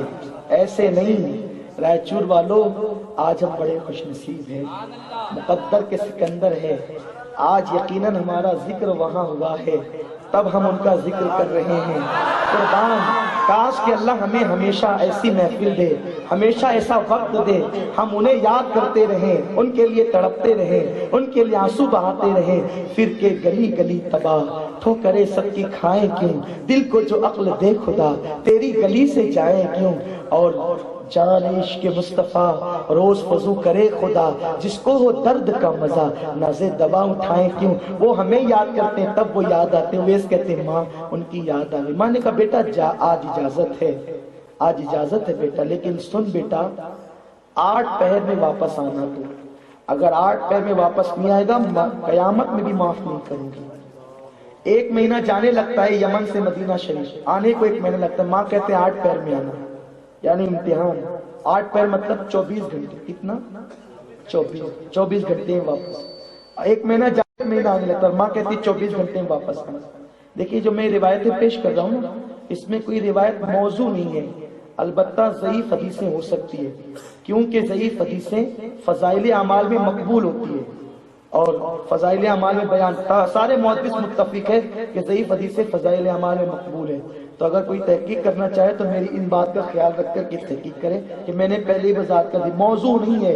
ذوق ہوگا کسی راوی میں لیکن موضوع نہیں ہوگی. بہرحال تو عرض کر رہا تھا, اویس کی ماں نے کہا اویس بیٹا میں نابینا ہوں, اٹھ نہیں سکتی, چل نہیں سکتی, خدمت کے لیے اتنا کر سکتی ہوں, تجھے 8 پہر یعنی اب میں اپنی زبان میں کہوں 24 گھنٹے اتنا ٹائم دے سکتی ہوں, جا کے آجا. نہیں آیا نا معاف نہیں کروں گی, قیامت تک معاف نہیں کروں, قیامت میں معاف نہیں کروں گی. انہوں نے سنا, ماں نے اجازت دے دی, نہ سوچا نہ سمجھا, دوڑ پڑے حضور کی طرف سے. چلو چلو دوڑ رہے, خیال ہے اویس حضور کی بارگاہ میں ایسے دوڑتے ہوئے جاتے ہیں, وہ تو ادب کے بارگاہ نا, بڑی ادب کی جگہ ہے. دھیرے دھیرے چلنے لگے, دھیرے دھیرے چلتے تو ماں کے جملے کانوں میں گونجنے لگے, اویس 8 پہر میں واپس آنا ورنہ معاف نہیں کروں گا. ماں کا دل دکھے, ماں معاف نہ کرے تو حضور کیسے معاف کریں, حضور کا دل دکھے گا. ماں کا خیال ہے تو دوڑنے لگے, کبھی دوڑتے کبھی چلتے, کبھی دوڑتے کبھی چلتے. لیکن یاد رکھیں ہر عشق میں ناکامی ہو سکتی ہے, عشق مصطفیٰ میں کبھی ناکامی نہیں ہوتی. جہاں بیٹھ جاؤ وہی منزل ہے. اللہ کو پیار آ گیا, میرے اللہ نے زمین سے کہا زمین سمٹ جا, میرے اویس کو مدینے سے قریب کر دے. نکلے تھے فجر کے بعد, فجر پڑھ کے ابھی سورج بلند بھی نہیں ہوا اور چاشت کا وقت بھی نہیں آیا کہ اویس مدینہ منورہ پہنچ. مدینے پہنچے ہیں تو سب بھول گئے. پتھروں کو دیکھا حضور یاد ہے, پتھر اٹھاتے ہیں ہاتھ میں لے کے کہتے پتھروں, او پتھروں تم کتنے خوش نصیب ہو کہ میں تو ایک جھلک دیکھنے کے لیے بےتاب ہوں, تم نے بار بار میرے محبوب کو دیکھا. وہ چلتا ہوگا تو تم اس کی نالین کو چومتے ہوں گے, وہ قدم رنجا فرماتا ہوگا تو تم اس کے تلووں کو بوسہ دیتے ہوں گے. رو رہے ہیں، آنکھوں سے لگاتے ہیں، چومتے ہیں، پھر درختوں سے لپٹ جاتے ہیں۔ او درختوں کتنے خوش نصیب ہو تم نے کھڑے کھڑے بار بار میرے محبوب کو دیکھا ہوگا۔ کبھی دیواروں کو چومتے، دیواروں سنا ہے میرا حبیب کنارے سے چلتا ہے، جب ہوا آتی ہوگی تو اس کا دامن تم سے ٹچ ہو جاتا ہوگا، مس ہو جاتا ہوگا، تم اس کے ابا کو چوم لیتے ہوں گے۔ یہ کہہ کے چومتے، دیوانگی کرتے کرتے آگے بڑھتے ہیں، حتیٰ کہ مسجد نبوی آ گئی۔ کسی سے پوچھا آقا ہیں، مل سکتا ہوں؟ کسی نے کہا ظہر کے لیے بھی بہت وقت ہے۔ حضور علیہ السلام اس وقت قیلولہ فرماتے ہیں، چاشت اور ظہر کے درمیان جاؤ اماں عائشہ کے حجرے میں مل جائیں گے۔ آئے، باہر سے کہا اماں حضور ہیں، مل سکتا ہوں؟ اندر سے آواز آئی وہ باہر گئے ہیں، انتظار کرو، نماز ظہر میں مل لینا۔ ان کی چیخ نکلی، حجرے عائشہ پہ چیخ نکلی، ہائے میری قسمت، بڑی مرادیں لے کر آیا تھا، دیدار کی تمنا، لیکن آج دیدار نہ ہو سکا۔ جب چیخ نکلی تو ماں عائشہ کو لگا کوئی دیوانہ ہی ہے، کہنے لگی کہاں سے آیا؟ کہا یمن سے آیا ہوں دیدار کی امید لے کر، ایک جھلک اپنے محبوب کو دیکھ لوں۔ تو کہا رکو، اتنی دور سے ہو؟ تو حقیقت زبان پہ آ گئی، نہیں اماں جان، میری بوڑھی ماں ہے، نابینا ہے، چل نہیں سکتی، اس کی خدمت میں ہی کرتا ہوں۔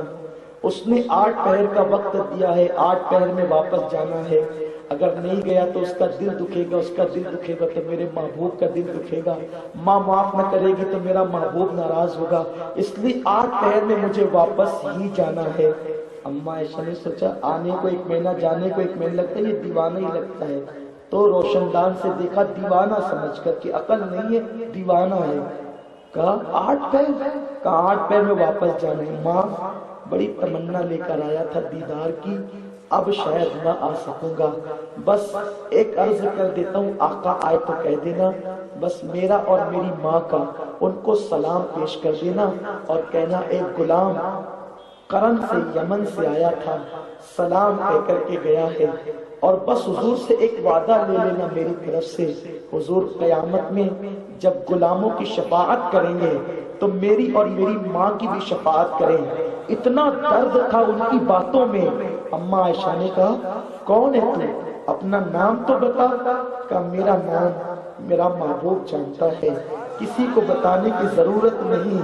اور آئے بڑھتے ہوئے اویس نکلے، ابھی مدینہ شریف کی سرحد کے باہر بھی نہیں پہنچے تھے کہ میرے آقا ماں عائشہ کے حجرے میں قدم رکھتے ہیں، دائیں دیکھا بائیں دیکھا، کہتے عائشہ آج کوئی آیا تھا؟ عائشہ آج کوئی آیا تھا؟ اماں عائشہ نے کہا حضور لوگ تو روز ہی آتے ہیں، کون آیا تھا؟ فرماتے ہیں آقا عائشہ جو روز آتے ہیں وہ الگ ہے، آج جو آیا تھا وہ الگ ہے۔ آج مدینے کی ہواؤں میں میرے عاشق کی خوشبو آ رہی ہے، مدینے کی فضاؤں میں عاشق کی خوشبو آ رہی ہے۔ تب اماں عائشہ نے کہا ہاں آقا ایک آیا تھا، کہتا ہے دیوانہ لگتا تھا، کہتا تھا کہ 8 پہر کا ٹائم لے کر آیا ہوں، یمن سے آیا ہوں، قرن کا رہنے والا ہوں، میری بوڑھی ماں، میں نے روکا نہیں۔ فرمایا اچھا میرا اویس آیا؟ عاشقوں کو کیسے جانتے ہیں، عاشق تو بنو۔ میرا اویس آیا تھا، حضور نام نہیں بتایا، کہ اس کے سیدھے ہاتھ پر سفید داغ تھا انڈے کی طرح، ہاں یا رسول اللہ۔ اس کے سر پر کپڑا بندھا ہوا تھا، ہاں یا رسول اللہ۔ اس کی داڑھی بکھری ہوئی تھی، ہاں یا رسول اللہ۔ وہ اویس تھا، وہ اویس تھا۔ آقا کہتے ہیں عائشہ تو نے تیرے لیے دعا نہیں کروائی؟ تو نے تیرے حضور میں جانے دعا جس کے حجرے میں رہتا ہوں وہ دعا کروائے، میں دعا کرواؤں؟ آقا فرماتے عائشہ وہ میری امت کا ایسا بندہ ہے، اگر وہ دعا کر دے تو اللہ میری امت کو بے حساب جنت عطا کرے۔ اماں عائشہ نے پوچھا حضور اس کو یہ مرتبہ کیسے ملا، یہ رتبہ کیسے ملا؟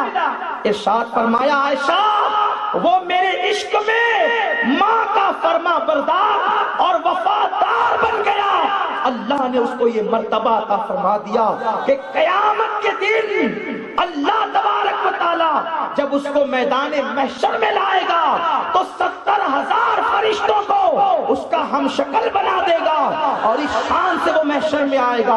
آقا نے اویس کرنی کے لیے اپنا جبہ بھی دیا، مولا علی اور فاروق اعظم سے کہا اس کو دے دینا۔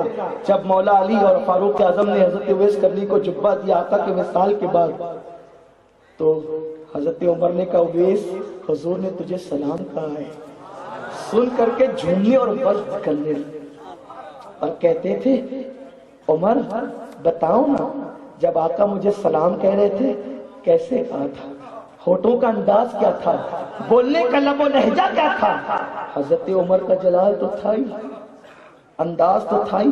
کہا اویس تو اتنا عشق ہے کہ ان کے ہونٹوں کا انداز، بولنے کا انداز، لب و لہجہ جاننا چاہتے ہو، جھوم رہے ہو، سلام سن کر ایک بار آ جاتے دیکھ لیتے۔ دیکھو صحابہ بڑے عاشق تھے لیکن اللہ تعالیٰ جس کو جو چاہے دیتے۔ ہم کبھی کسی صحابی پر غیر صحابی کو فضیلت نہیں دیتے، ہمارا یہ سنت کرتی رہتی۔ تب حضرت اویس سے کرنے لگا عمر تم مجھے دیکھنے کی بات کرتے ہو، تم نے تو دیکھا ہے نا؟ تم نے کہا الحمدللہ جنگ میں دیکھا، امن میں دیکھا، گھر میں دیکھا، مسجد میں دیکھا، میدان میں دیکھا، صحرا میں دیکھا، سب جگہ دیکھا۔ کہا عمر ایک سوال کا جواب دے دو، بولو حضور کی بھویں ملی ہوئی تھی یا الگ الگ تھی؟ حضرت عمر کی گردن جھک گئی، رونے لگے، نہیں بتا سکتا اویس۔ کیوں؟ بہت دیکھا نا، دیکھا لیکن جب نظر اٹھتی تھی تو ان کے چہرے سے نور کی شعائیں نکلتی تھی، کبھی میں نے ان کو نظر بھر کے نہیں دیکھا، ادھر نظر اٹھی ادھر جھکا لیا، اس لیے بتا نہیں سکتا ملی ہوئی تھی یا جدا تھی۔ کہا مجھ سے پوچھو میں بتا۔ تم کہتے ہیں نا حضور کا دیدار کیسے ہوگا، دیدار کیسے ہوگا؟ فرما بردار بنو سچے دیدار ہوگا۔ آج بھی وہ حسن جہاں آرا بے نقاب ہے، کوئی دیکھنے والا تو چاہیے، عاشق بنو سچے دکھ جائیں گے۔ کہ میں بتاتا ہوں جب کوئی دور سے دیکھتا نا عمر تو بھویں ملی ہوئی نظر آتی، قریب سے دیکھتا تو الگ الگ نظر آتی۔ یہ حضور کی بھووں کا کمال ہے، تم نے دیکھا ہمیں دکھا دیا گیا۔ یہ قصہ لطیف ابھی ناتمام ہے، جو کچھ بیان ہوا آغاز باب تھا اور وقت ختم بھی ہوا ہے، تھک نہ جاؤ اس لیے عنوان کی شروعات سے پہلے اس کا اختتام۔ وما علینا